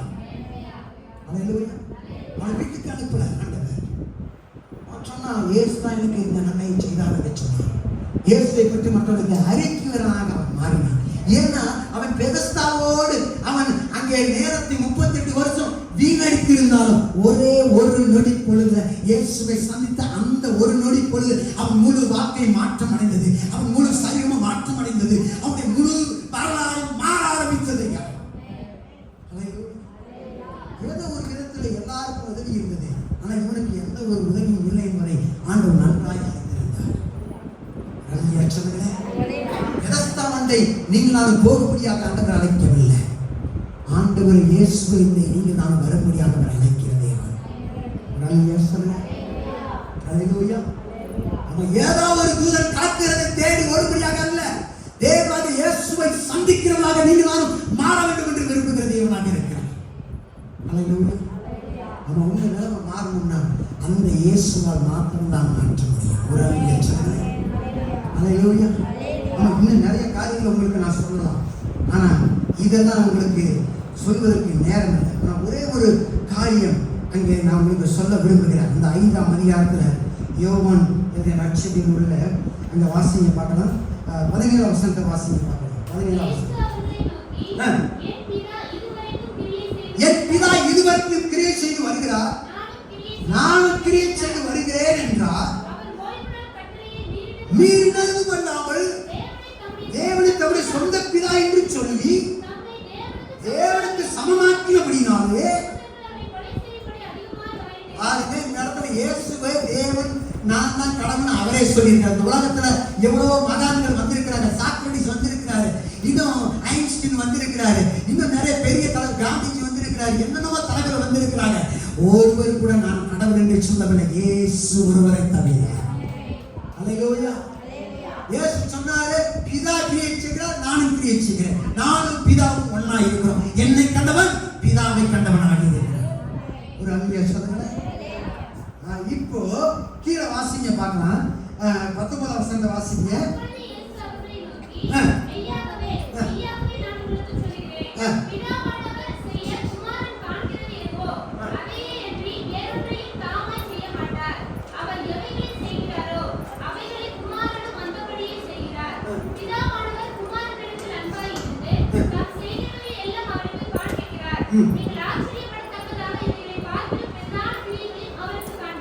ஒரு அல்லேலூயா சொல்லுங்க. பிதா என்ன சொன்னாரோ என்ன செய்யறாரோ அதை நானும் செய்கிறேன். பிதா எப்படி இடத்துல இருக்காரோ அதே ஈக்குவலா தான் நானும் இருக்கிறேன். பிதாவும் நானும் ஒன்றாக இருக்கிறோம். ஒரு அல்லேலூயா சொல்லுங்க. இயேசு தன்னை தேவன் என்று அழகாக சொல்லி 5 முறை சொல்லி இருக்கிறார். கீழே வாசிங்க பார்க்கலாம். 22ஆம் வசனத்தை வாசிங்க. கணக்கு பண்ணுகிறது போல எல்லாரும் குமாரனையும்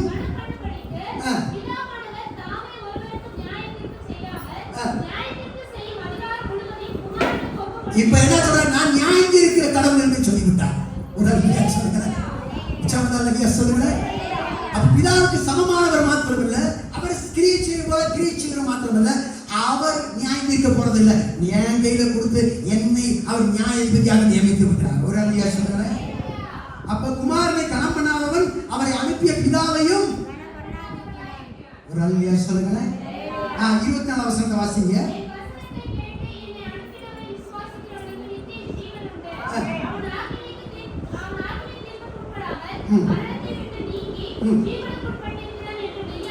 அவர் என்ன சொல்ற, என்னை ஏத்துக்கிட்டவனுக்கு நரகம் கிடையாது, பரலோகம் உண்டு என்று சொல்றார். ஒரு அல்லேலூயா சொல்றாங்க.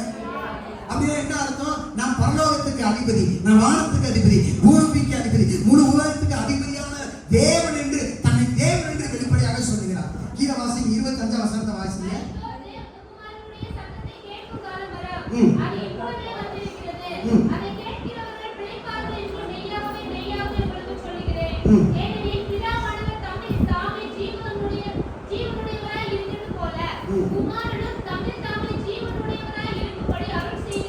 என்ன அர்த்தம்? பிதா எப்படி வல்லமை உள்ளவரா ஆவி உள்ளவரா இருக்கிறாரோ அதே போல ஜீவ ஆத்மா உள்ளவர் தான் இயேசு என்று சொல்லுகிறார். ஒரு அல்லேலூயா சொல்லுங்க. அப்ப பிதாவுக்கும் இவருக்கும் அவர் உயிரை கொடுக்கிறவர் என்று சொல்லுகிறார் இயேசு. பிதாவானவர் எப்படி எல்லாத்தையும் படைச்சாலோ அதே மாதிரி நானும் சிருஷ்டிக்கக்கூடிய ஆண்டவர் என்று தன்னை சொல்லுகிறார். கீழே வாசிங்க.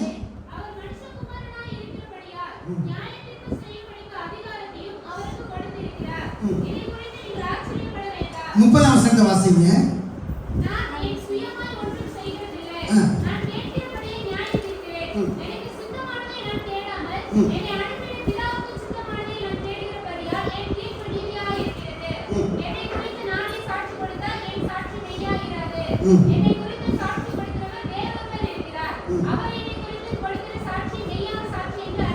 இவரை குறித்து சாட்சி மனுஷனுடைய சாட்சி அல்ல, தேவனுடைய சாட்சி என்று சொல்லுகிறார். ஒரு அல்லேலூயா சொல்லுங்க. அல்லேலூயா. இப்ப யோவானை குறித்து அவர் சொல்றாரு. இப்ப 39ஆம் வசனத்தை வாசிங்க பார்க்கலாம். வேத வாக்கியங்களை ஆராய்ந்து பாருங்கள். அவைகளால் உங்களுக்கு நித்திய ஜீவன் உண்டு என்று எண்ணுகிறீர்களே. என்னை குறித்து சாட்சி படுகிறவர்களும் அவர்களே. அப்படி இருந்தும் உங்களுக்கு ஜீவன் உண்டாகும்படி என்னிடத்தில் வர உங்களுக்கு மனதில்லை. நான் மனுஷரால் மகிமையை ஏற்றுக்கொள்கிறதில்லை. உங்களை தேவ அன்பு இல்லை என்று உங்களை அறிந்திருக்கிறேன். நான் என் பிதாவின் நாமத்தினாலே வந்திருந்தோம், நீங்கள் என்னை ஏற்றுக்கொள்ளவில்லை. வேறொருவன் தன் சுய நாமத்தினாலே வந்தால் அவனை ஏற்றுக்கொள்வீர்கள். தேவனாலே மாத்திரம் வருகிற மகிமையை தேடாமல் ஒருவரால் ஒருவர் மகிமையை ஏற்றுக்கொள்கிற நீங்கள் எப்படி விசுவாசித்தீர்கள்? பிதாவினிடத்தில் நான் உங்கள் மேல் குற்றம் சாட்டுவேன் என்று நினையாதீர்கள். நீங்கள் நம்புகிற மோசேயே உங்கள் மேல் குற்றம் சாட்டுவான். நீங்கள் மோசேயை விசுவாசித்தீர்களானால் என்னையும் விசுவாசித்தீர்கள். அவன் என்னை குறித்து எழுதியிருக்கிறானே, அவன் எழுதின வாக்கியங்களை நீங்கள் விசுவாசியாமல் இருந்ததனால் நான் சொல்லுகிற வசனங்களை எப்படி விசுவாசித்தீர்கள் என்றார். ஆண்டவர் இயேசு என்ன சொல்றாரு? அங்கே ரெண்டு உதாரணத்தை சொல்றாரு. ஒண்ணு யோவானை சொல்றாரு, இன்னொன்னு அவருடைய முதல் நபராக இருக்கிற மோசேவே அவர் அங்கே சுட்டி காண்பிக்கிறார். ஒரு அல்லேலூயா சொல்லுங்க. அல்லேலூயா சொல்லுங்க. இந்த அதிகாரத்தை நீங்க வீட்டுல போய் படிச்சீங்கன்னா இயேசு தான் தேவனுடைய குமாரன் என்பதை அங்கே அழகாக சுட்டி காமிச்சிருக்கிறார். ஒரு அல்லேலூயா சொல்லுங்க. நீங்கள் நானும் இந்த காலவேளையில தேவனாகிய கர்த்தருடைய வல்லமையினால தொடுப்படும்படியாக தேவனாகிய கர்த்தர் உங்களை எதை நீண்ட காலமாக ஏதோ ஒரு காரியத்துல சிக்கந்தவர்களாக அவர் பார்த்தவராக இருக்கிறார். ஒரு அல்லேலூயா சொல்லுங்க. ஆதாம் ஏவாள் எப்படி ஆண்டவர் இறங்கி வரும்போது அங்கே தங்களை அத்தியலை போட்டு மறைத்தாங்களோ அதே போல நம்ம சர்ச்சுக்குள்ள வரும்போதும் நம்மை மூடிக்கொண்டவர்களாக இருக்கிறோம். ஏதோ ஒரு குறிப்பிட்ட காரியம் மாத்திரம் நாம அந்த காயத்தை நம்ம அப்படியே மூடி மறைக்கிறோம். ஆனா ஆண்டவர் சொல்றாரு, நீண்ட காலமாக நீ அதைகளை மூடி மறைத்துக் கொண்டிருக்கிறார். அந்த காரியத்தில் நான் உனக்கு விடுதலை கொடுக்க விரும்புகிறேன் என்று சொல்கிறேன். அந்த காரியத்தில் உன்னை விடுதலை செய்ய விரும்புகிறேன் என்று சொல்கிறார். அந்த காரியத்தில் உன்னை சுகமாக்க விரும்புகிறேன் என்று சொல்கிறவர். ஒரு கேள்வி கேட்கிறார், நீ சுகமடைய விரும்புகிறாயா என்று சொல்லி கேட்கிறார். ஒரு அல்லேலூயா சொல்லுங்க. நீங்கள் சுகமடைய விரும்புகிறீங்க, ஆனா அந்த வார்த்தையை கேட்க வேண்டியவர்களாக இருக்கிறீர்கள். ஆண்டவரே, நான் சுகமடைய விரும்புகிறேன். ஆண்டவரே, நான் என்ன செய்வேன்? ஆண்டவர் சொல்வார், உன் படுக்கையை எடுத்துக்கொண்டு ஒரு அல்லேலூயா சொல்லுங்க. ஒரு 6 பேர் முன்னாடி வாங்க பார்க்கலாம். ஒரு 6 பேர் டக்கு முன்னாடி வாங்க. ஒரு 6 பேர் முன்னாடி இருக்க அப்படியே வாங்க பார்க்கலாம். இப்போ நல்லா கவனிங்க. இப்போ 1 by 1 அந்த பக்கத்துக்கு திரும்பி பார்த்துக்கிட்டு பார்க்கலாம். அந்த பக்கம் திரும்பி நில்லுங்க. எல்லாம் அப்படி திரும்பி நில்லுங்க. வரிசையா நில்லுங்க, ட்ரெயின் மாதிரி. இப்போ பார்த்தீங்கன்னா இப்போ பெதஸ்தா குளத்தை இப்போ அந்த பிள்ளை அந்த பையன் முதலாவது இருக்கிறானா அவன் தான் முதலாவது இருக்கிறான். இங்க கடைசியில் இருக்கிறாங்க. ஒரு அல்லேலூயா சொல்லுங்க. சமதா சொல்லுங்க. எல்லாரும் இந்த பக்கம் திரும்புங்க, இந்த பக்கம் திரும்பி பாருங்க, இந்த பக்கம் திரும்பி பாருங்க. இப்போ இந்த பொண்ணு முதல்ல வந்துருச்சு. முதல்ல எங்க போயிட்டான்? கடைசியில வந்துட்டான். ஆனா ஆண்டவர் எப்படி பார்க்கிறாங்க? உங்களை நீயும் எல்லாரும் இப்ப என்னை பாருங்க பார்க்கலாம். இப்ப ஆண்டவர் பார்க்கும்போது எல்லாரும் எந்த வரிசையில் இருக்கிறார்கள்? தேவனாகிய கர்த்தர் அடுத்ததாக உங்களைத்தான் அவர் ஆசீர்வதிப்பதற்காக விரும்புகிறார். தேவனாகிய கர்த்தர் உங்களை ஆசீர்வதிப்பதற்கு நீங்கள் தான் முதலாவது வரிசையில் இருக்கக்கூடிய நபர்களாக இருக்கிறீர்கள். தேவனாகிய கர்த்தர் உன்னை சுகமாக்குவதற்கு தேவன் உன்னை முன் வரிசையில் இருக்கிற நபராகவே அவர் பார்க்கிறார். அல்லேலூயா சொல்லுங்க. அல்லேலூயா சொல்லுங்க. தேவனாகிய கர்த்தர் இன்றைக்கு நீங்களும் நானும் குளத்தண்டை போய் குதிக்கும்படியாக தேவனுடைய பிரசன்னத்தை வந்து விட்டா போதும் நமக்கு விடுதலை கொடுக்க ஆயத்தம் உள்ளவராக இருக்கிறார். ஒரு அல்லேலூயா சொல்லுங்க. அவன் தன்னுடைய கை தொடும் தூரத்திலேயே அந்த அவனுடைய விடுதலை இருந்த போதிலும்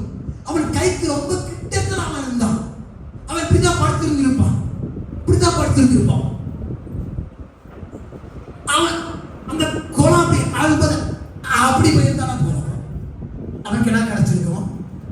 சுகம் கிடைச்சிருக்கும்.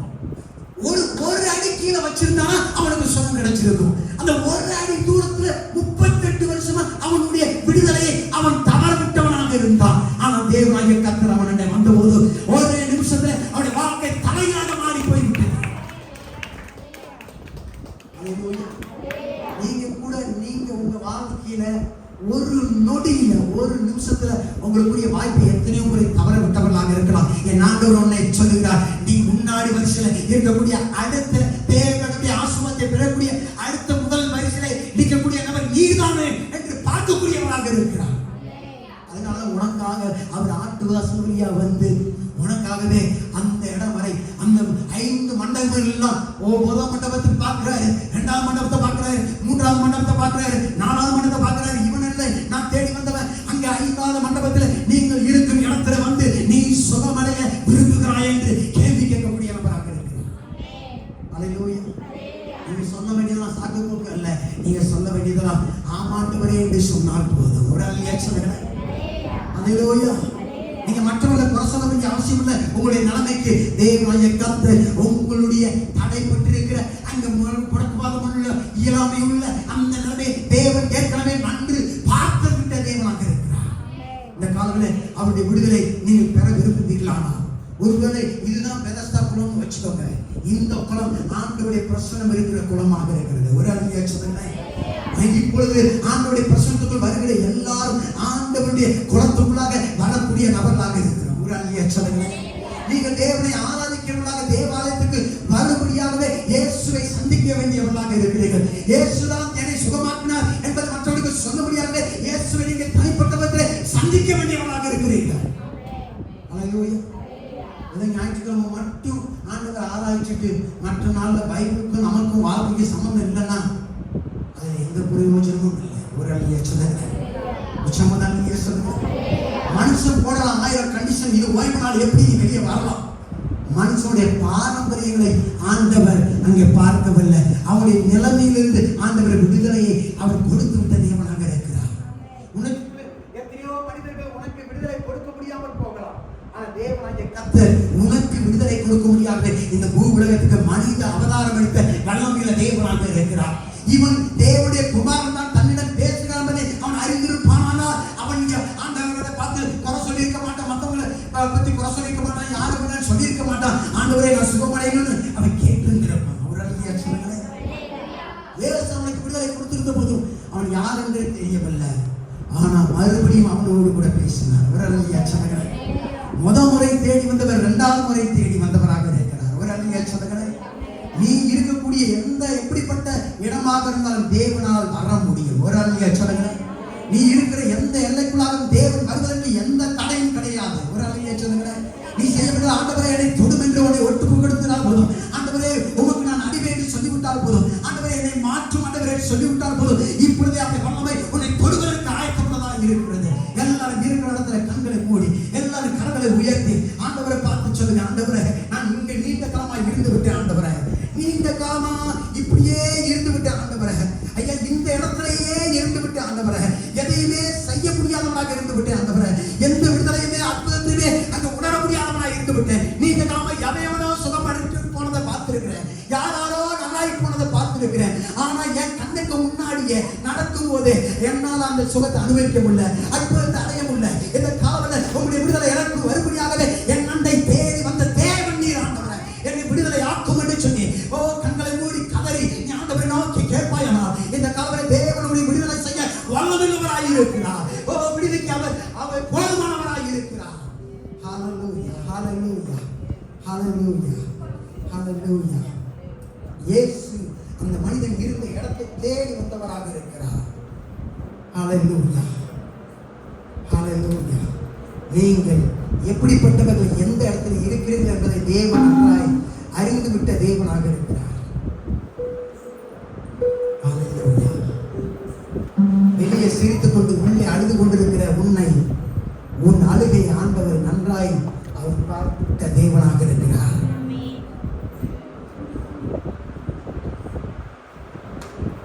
அவன் சொன்னான், வேறொருவர் முந்தி குதித்து கூடுகிறான்,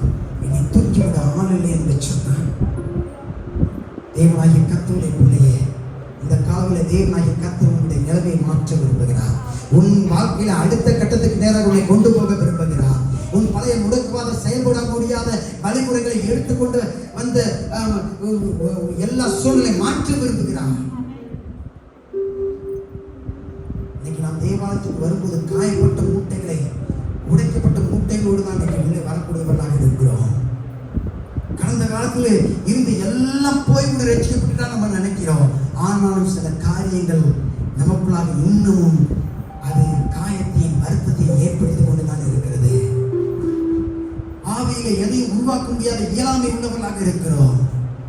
இவைகளிலிருந்து ஆண்டு உன்னை விடுதலை செய்ய விரும்புகிறார்.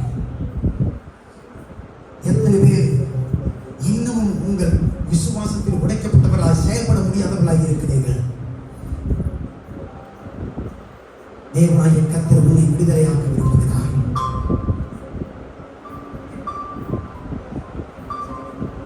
தேவனாகிய கர்த்தர் உன் பாதிப்பை மாற்ற விரும்புகிறார். ஆண்டவர் பார்த்து நீ சொல்லணும், ஆண்டவரே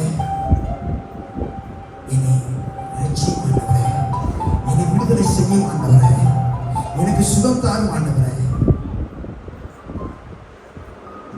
என் வாழ்க்கையில் இந்த குறிப்பிட்ட பகுதியிலிருந்து எனக்கு விடுதலை தாரும், ஆண்டவரே. இன்னமும் நான் தேவனுடைய ஆலயத்துக்கு வந்த பிறகும் கூட சில குறிப்பிட்ட காரியங்களிலிருந்து நமக்கு விடுதலை இல்லாமல் நாம் வாழ்ந்து கொண்டிருக்கிறோம். அந்த குறிப்பிட்ட கட்டுகளிலிருந்து நமக்கு விடுதலை இல்லாமல் வாழ்ந்து கொண்டிருக்கிறோம்.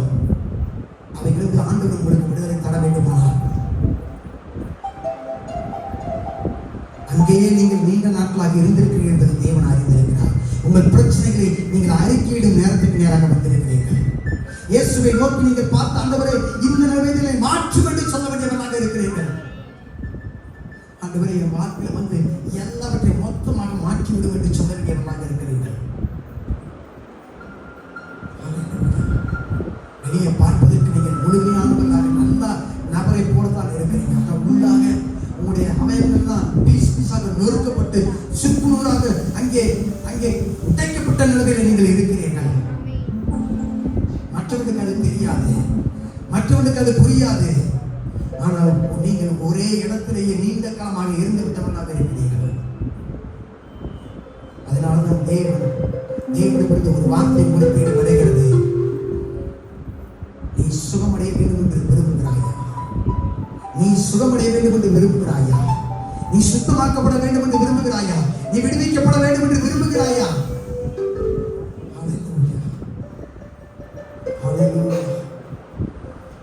அவன் ஒரு அடி எடுத்து வைத்திருந்தாலும் அந்த குளத்துக்குள்ளாக விழுந்திருக்க முடியும். ஆனால் கண்ணுக்கு எட்டின தூரத்திலேயே அவனுடைய ஆசீர்வாதம் இழந்த ஒரு மனிதனாக இருந்தான். இந்த வெள்ள ஆண்டவர் பார்த்து, ஆண்டவரே என்னை சுகமாக்கும், ஆண்டவரே என்னை விடுதலையாக்கும், ஆண்டவரே என்னை விடுதலையாக்கும், ஆண்டவரே. எல்லாம் இருக்கிற இடத்துல அப்படியே கொஞ்ச நேரம் எழுந்து நின்று கரங்களை உயர்த்தி அப்படி சொல்றேன், உங்களுடைய இந்த ஆண்டவரே இந்த சரீர பிரகாரமான இந்த பெதஸ்தா குளத்தண்டை அல்ல, ஆண்டவரே சரீர பிரகாரமான இந்த பெதஸ்தா குளத்தண்டை அல்ல, ஆண்டவரே ஜீவிக்கிற குளமாய் இருக்கிற இயேசுவனை நான் வருகிறேன், ஆண்டவரே. ஜீவாப்பம் நானே என்று சொன்ன, நல்ல மேய்ப்பன் நானே என்று சொன்ன அந்த குளத்தண்டை நான் வருகிறேன், ஆண்டவரே. அவர் சொல்லுகிறார், உன் படுக்கை எடுத்துக்கொண்டு நட, இயேசுவின் நாமத்தினால எழுந்து நட. உன் செயல்பட முடியாத பகுதிகள் இப்பொழுதே செயல்படுகிறார்கள் இயேசுவின் நாமத்தினால. நீ இருக்கிற இந்த ஒரே இடத்தில் இருக்கிற நிலைமைகள் மாறுகிறாங்க இயேசுவின் நாமத்தினால. எல்லா விதமான முடக்குவாத சூழல்களும் இப்பொழுதே உன் வாக்கை விட்டு வெளியேறட்டும் இயேசுவின் நாமத்தினால. இரக்கத்தின் வீடு, ஹவுஸ் ஆஃப் மெர்சி என்று அழைக்கப்பட்ட பெதஸ்தாவிலே அநேகருக்கு விடுதலை இல்லாமல் இருந்தார்கள். ஆனால் இயேசுதான் உண்மையான இரக்கத்தின் தேவனாக அவர் இறங்கி வந்தவராக இருக்கிறார். உனக்கு அவர் இரக்கத்தை கொடுக்க விரும்புகிறவராக இருக்கிறார். உனக்கு விடுதலை கொடுப்படியாக இறங்கி வந்த தேவனாக இருக்கிறார். உன் அருகிலே அவர் நின்று கொண்டிருக்கிற தேவனாக இருக்கிறார். அவர் நோக்கி நீ கவர வேண்டிய நபராக இருக்கிறார். சத்தம் போட வேண்டிய நபராக இருக்கிறார். என்னை விடுவிக்க வேண்டிய சொல்ல வேண்டியவராக இருக்கிறார். என்னை தொடு என்று சொல்ல வேண்டியவராக இருக்கிறார். என்னை ஆண்டவரே என் வாழ்க்கையை அற்புதத்தை செய்ய என்று சொல்ல வேண்டிய நபராக இருக்கிறார்.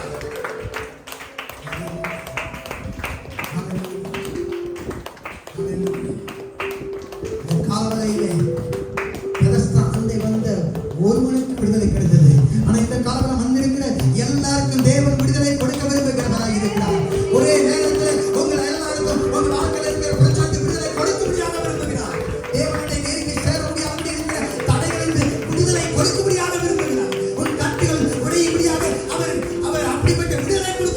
விரும்புகிறார். விடுதலை கொடுக்கிற நேரமாக இருக்கிறது. உன்னை அவர் தொடரக்கூடிய நேரமாக இதுவாக இருக்கிறது. உன்னை சந்திக்கும்படியாகவே எத்தனையோ பேர் இருக்கும்போது உன்னருகிலே வந்து தேவனாக இருக்கிறார். உன் வீட்டுக்குள்ளாக இறங்கி வந்த தேவனாக இருக்கிறார். உன் வாழ்க்கைக்குள்ளாக வந்து விட்ட தேவனாக இருக்கிறார். அவர் பரிகாரியான தேவனாக இருக்கிறார். உனக்காக அவர் ஆண்டு வாசல் வழியாக கடந்து வந்தவராக இருக்கிறார்.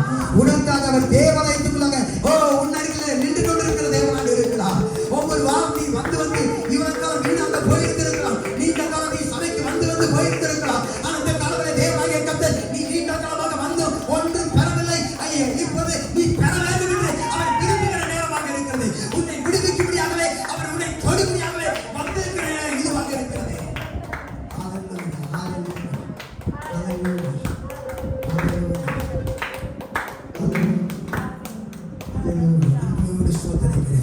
நீ இந்த நேரத்தை அசட்டை பண்ணி விட வேண்டாம். நீங்கள் இந்த நேரத்தை அசட்டை பண்ணி விட வேண்டாம். எல்லாரும் வாய்களை திறந்து கர்த்தரை ஸ்தோத்திரிப்போம். எல்லாரும் வாய்களை திறந்து அப்பாவை ஸ்தோத்திரிப்போம். ஆண்டவரே, எனக்கு இந்த குறிப்பிட்ட காரியம் யாருக்கு ஆண்டவர் வெளிப்படுத்த மாட்டாரு, யாருக்கு உங்க முறையை சொல்ல மாட்டாரு. உங்களுக்கு அவர் சுட்டி காட்டுகிற அந்த காரியத்தை நீங்க ஆண்டவரோட அறிக்கையிட்டு விட்டுவிடும் போது அவைகளுக்கு ஒரு பரிபூர்ண விடுதலை கொடுக்க விரும்புகிறார். ஒரு வாழ்க்கை நெக்ஸ்ட் லெவலுக்கு நேராக கொண்டு போக விரும்புகிறார். அடுத்த கட்டத்துக்கு நேராக கொண்டு போக விரும்புகிறார். உன்னை சப்பானி போன்ற ஒரே இடத்துல இருக்கிற நிலைமையிலிருந்து உன்னை வேறு இடத்துக்கு கொண்டு போக விரும்புகிறார். நீ நீண்ட காலமாக ஒரே இடத்துல இருக்கிறாய் என்பதை தேவன் அறிந்து விட்ட தேவனாக இருக்கிறார். உனக்கு அநேக வாய்ப்புகள் கிடைத்திருந்த போது அதை நடுவிட்ட நபர்களை தேவன் நன்றாய் அறிந்து விட்ட தேவனாக இருக்கிறார். நீண்ட காலமாக நீ இப்படி இருக்க அல்ல, நீ தேவனை ஆராதிக்கும்படியாக இயேசுவா எனக்கு விடுதலை கொண்டாடி சொல்லும்படியாக அவர் செய்த நன்மையை மற்றவருக்கு சொல்லுவதாக மாற்றுவதற்காக உன்னருகே வந்துவிட்ட தேவனாக அவர் இருக்கிறார். அவன் போய் மற்றவர்களுக்கு நான் இயேசுதான் என்னை இப்படி விடுவித்ததற்கு காரணமானவராக இருக்கிறார். நான் நடப்பதற்கு காரணம் இயேசுவாக இருக்கிறார். நான் அடுத்த இடத்துக்கு வந்ததற்கு காரணம் இயேசுவாக இருக்கிறார். எத்தனை பேர் எனக்கு உதவாமல் போயிருக்கிறார். நான் நம்பினவன் எனக்கு உதவாமல் போயிருக்கிறார். ஒரு அவனுக்கு குருவை இருந்திருக்கும்னா குடும்பத்தார் இவனை 38 வருஷத்துக்கு முன்பாக இவனை இறக்கி விட்டவங்க யாருமே அவனுக்கு உதவி செய்யாதவர்களாக இருந்து விட்டார்கள். ஆனால் அந்த நிலையில் இயேசு அவனை தேடி வந்தவராக இருந்தார். அவனை பார்த்து சுகமடைய விரும்புகிறாய் என்று சொல்லி கேட்டார். இந்த காவலை சுகமடைய நீ விரும்புவாயினால் கரணங்களை தட்டி என் ஆண்டவரை தோத்தரி, என் ஆண்டவரை பார்த்து சொல்லு, ஆண்டவரை என்னை விடுவிப்பேன் சொல்லு, ஆண்டவரை நான் விடுவிக்கப்பட விரும்புகிறேன் என்று சொல்லு. மற்றவனை பார்க்காத, மற்றவனை பத்தி கூட சொல்லாத, ஒரு நிலைமைக்கு காரணம் மற்றவனை சொல்லாத, என் ஆண்டவரை பார்த்து சொல்லு, ஆண்டவரே நான் விடுவிக்கப்பட விரும்புகிறேன் என்று சொல்லு. விடுதலை உண்டாகட்டும், விடுதலை உண்டாகட்டும், விடுதலை உண்டாகட்டும், விடுதலை உண்டாகட்டும், விடுதலை உண்டாகட்டும் ஆண்டவரே. ஒவ்வொருவருக்கும் அப்படி விடுதலை உண்டாகட்டும் ஆண்டவரே. குமாரன் விடுதலை ஆக்கினால் மெய்யாகவே விடுதலை ஆக்கப்படுவீர்கள்.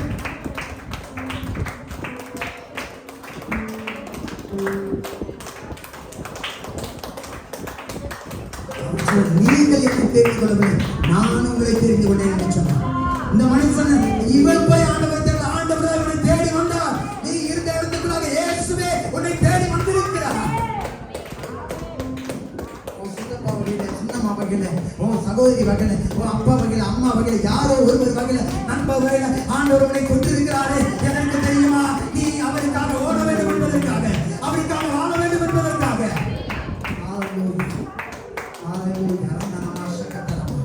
உனக்குள்ளாக ஆண்டவர் விடுதலை கொடுக்கிற விரும்புகிறார். ஏனென்றால் நீ மற்றவருக்கு ஆண்டவரை பற்றி சொல்ல வேண்டும் என்பதற்காக உன்னை விடுவிக்கும்படியாகவே இறங்கி வந்தது. நீ காலமாக ஒரே இடத்தில் இருக்கிறது என் ஆண்டவருக்கு பிடிக்கவில்லை. என் ஆண்டவர் உன்னை விடுதலை செய்ய விரும்புகிறார். நீ போய் கை வைத்து ஜெபிக்கும் போது இயேசுவின் நாமத்தினாலே விடுதலை உண்டாகுது சொன்னா அப்படியே நடக்கும்.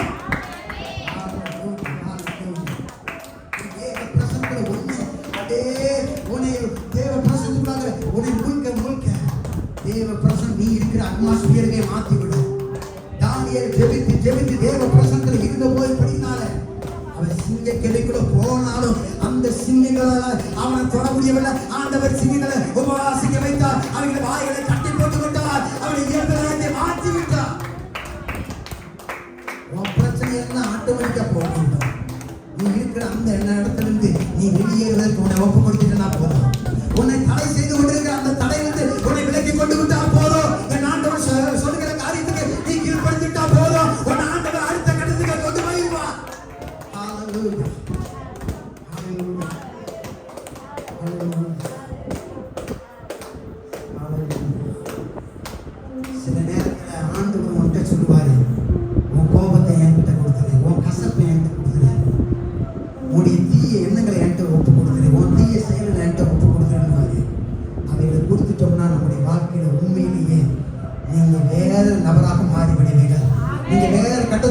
உங்களை கொண்டு போய்வாரு. உங்களை உன்னதத்தின் வல்லமையால் நிரப்பி விடுவாரு. இந்த உலகத்துல உங்களை மறைந்திருக்கிற பட்டணமாக அல்ல, மறைந்தே இருக்கிற பட்டணமாக மாற்றி விடுங்க. வல்லமையானவராக இருக்கிறார்.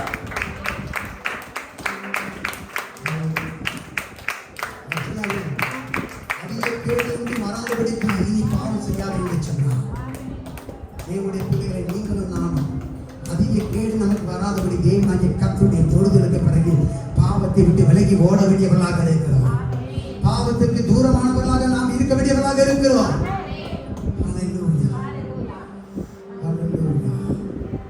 அவன் சொல்லியிருப்பான், அந்த பெதஸ்தா குளத்தண்டை இருந்தவர்கள் தான் சொல்லியிருப்பான், என்னை 10 வருஷத்துக்கு முன்னாடி பார்த்திருக்கீங்களே, 5 வருஷத்துக்கு முன்னாடி பார்த்திருக்கிறீங்களே, 32 வருஷத்துக்கு முன்பதாக பார்த்திருக்கிறீங்களே, இப்போது நான் நடக்கிற காரணம் இயேசு இயேசு இயேசு இயேசு இயேசு என்று அவன் சொல்லி இருந்திருக்க போறான். அந்த பெதஸ்தா எல்லாம் அங்கே இருந்தவர்கள் எல்லாரும் இயேசுவுக்கு பின்பதாக போயிருந்திருக்க போறான். அதனால இயேசு திரளான ஜனங்களை கண்டபோது அவர்கள் மேல் மனதுருகினார் என்று சொல்லி பார்க்கலாம். மேற்பில் இல்லாத ஆடுகளை போல இருக்கிறான்னு சொல்லி மனதுருகினாரா, வியாதியஸ்தர்களை விடுவித்தார். அங்கே பெதஸ்தா குளம் என்பது இல்லாமல் போகும் அளவிற்கு அதனுடைய அழிவுக்கு வந்தது. ஒரு பொய்யான மாயையான ஒரு தூதருடைய செயலாக அது இருந்தபடினால் அது நின்று போய்விட்டது. ஆனால் தேவனுடைய செயலாக இருக்குமானால் இன்றைக்கும் நிற்காமல் அது ஓடிக்கொண்டே இருக்கும். அது தேவனுடைய செயல் அல்ல. தேவனாகிய கர்த்தரே அவரையே நீ நோக்கி பார்க்கும்படியாக தேவன் விரும்புகிறார். நீ பெதஸ்தா குளத்தை நோக்கி பார்க்கும்படியாக அல்ல, தேவனை நோக்கி பார்க்க வேண்டும். அவரை நோக்கி பார்த்தபோது பிரகாசம் அடைந்து அவர்கள் கொண்டு வைக்கப்பட்டு போகவில்லை. இந்த ஏழை கோபினர் கர்த்தர் அவரை கேட்டு அவருடைய எல்லா இடுக்கண்களுக்கும் நீக்கி அவரை ரட்சித்தார் என்று சொல்லி பார்க்கிறோம். நீ அவரை நோக்கி பார்க்க ஆரம்பிக்க வேண்டும். அவரை நோக்கி பார்க்க வேண்டும். அதுக்குதான் ஆண்டவர் இந்த காலவரை உன்னை கொண்டு வந்திருக்கிறார். நீ எங்கே போயிருக்க வேண்டிய நபர், ஆனா இந்த காலவரை உன்னை இங்க கொண்டு வந்திருக்கிறார். எதுக்கு தெரியுமா? இந்த வார்த்தை நீ கேட்கணும் இருக்குதான் ஆண்டவர் உன்னை அவரை கொண்டு வந்திருக்க தேவனாய் இருக்கிறார்.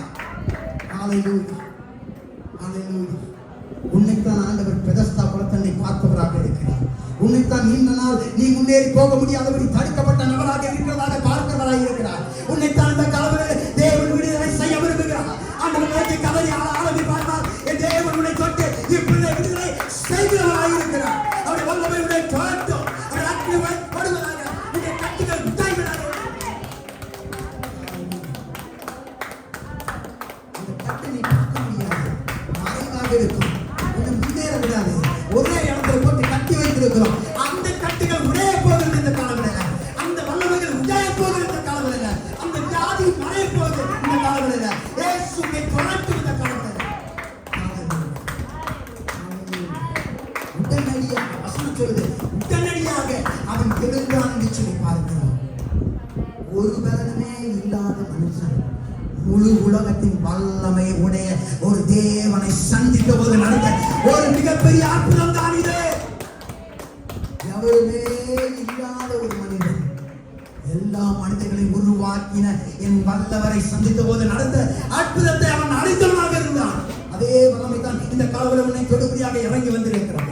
அதே வல்லமை தான் உன்னை சந்திக்க விரும்புகிறார், உன்னை தொட விரும்புகிறார், உன்னை பார்த்து சொல்லுகிறார், உன் படுக்கையை எடுத்துக்கொண்டு நானே. நீ படுத்திருக்க வேண்டிய நபர் அல்ல, நீ ஒரே இடத்துல தேங்கி இருக்க வேண்டிய நபர் அல்ல, நீ ஒரே இடத்துல முடங்கி போயிருக்க வேண்டிய நபர் அல்ல.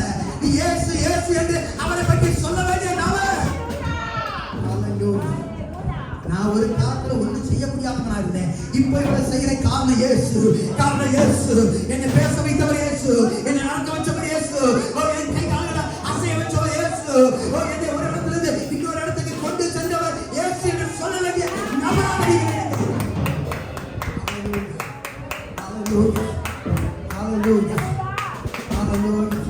தேவனாகிய கர்த்தர் உங்களோடு கூட பேசிக் கொண்டிருக்கிறார். தேவனாகிய கர்த்தர் உங்களோடு கூட பேசிக் கொண்டிருக்கிறார். நீ இங்கே சும்மா உட்கார்ந்துட்டு போயிட்டே இருக்க விரும்புவாயா? ஆண்டவரை பார்த்து கேட்கிறார், நீ சோலையை விரும்புகிறாயா? அப்படி என்றால் விட்டுக்கொள் என்று சொல்கிறார். உன்னை விட்டுக்கொள்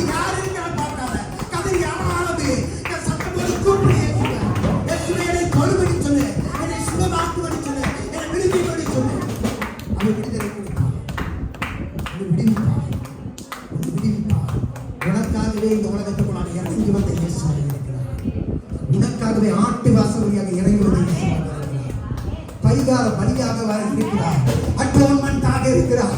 ஓ, அவர் ஒரு முறை உனக்காகவே மரித்து விட்ட தேவனாக இருக்கிறார். அவர் உயிரோடு இருந்த தேவனாக இருக்கிறார். மீண்டும் வருகிறவராக இருக்கிறார். வரும்போது அவர் ஆட்டுக்குட்டியானவராக அல்ல, சிங்கமாக வரப்போகிறார். அவர் யூத ராஜ சிங்கமாக வரப்போகிறார். அவர் கட்சிக்கிறவராக வரப்போகிறார்.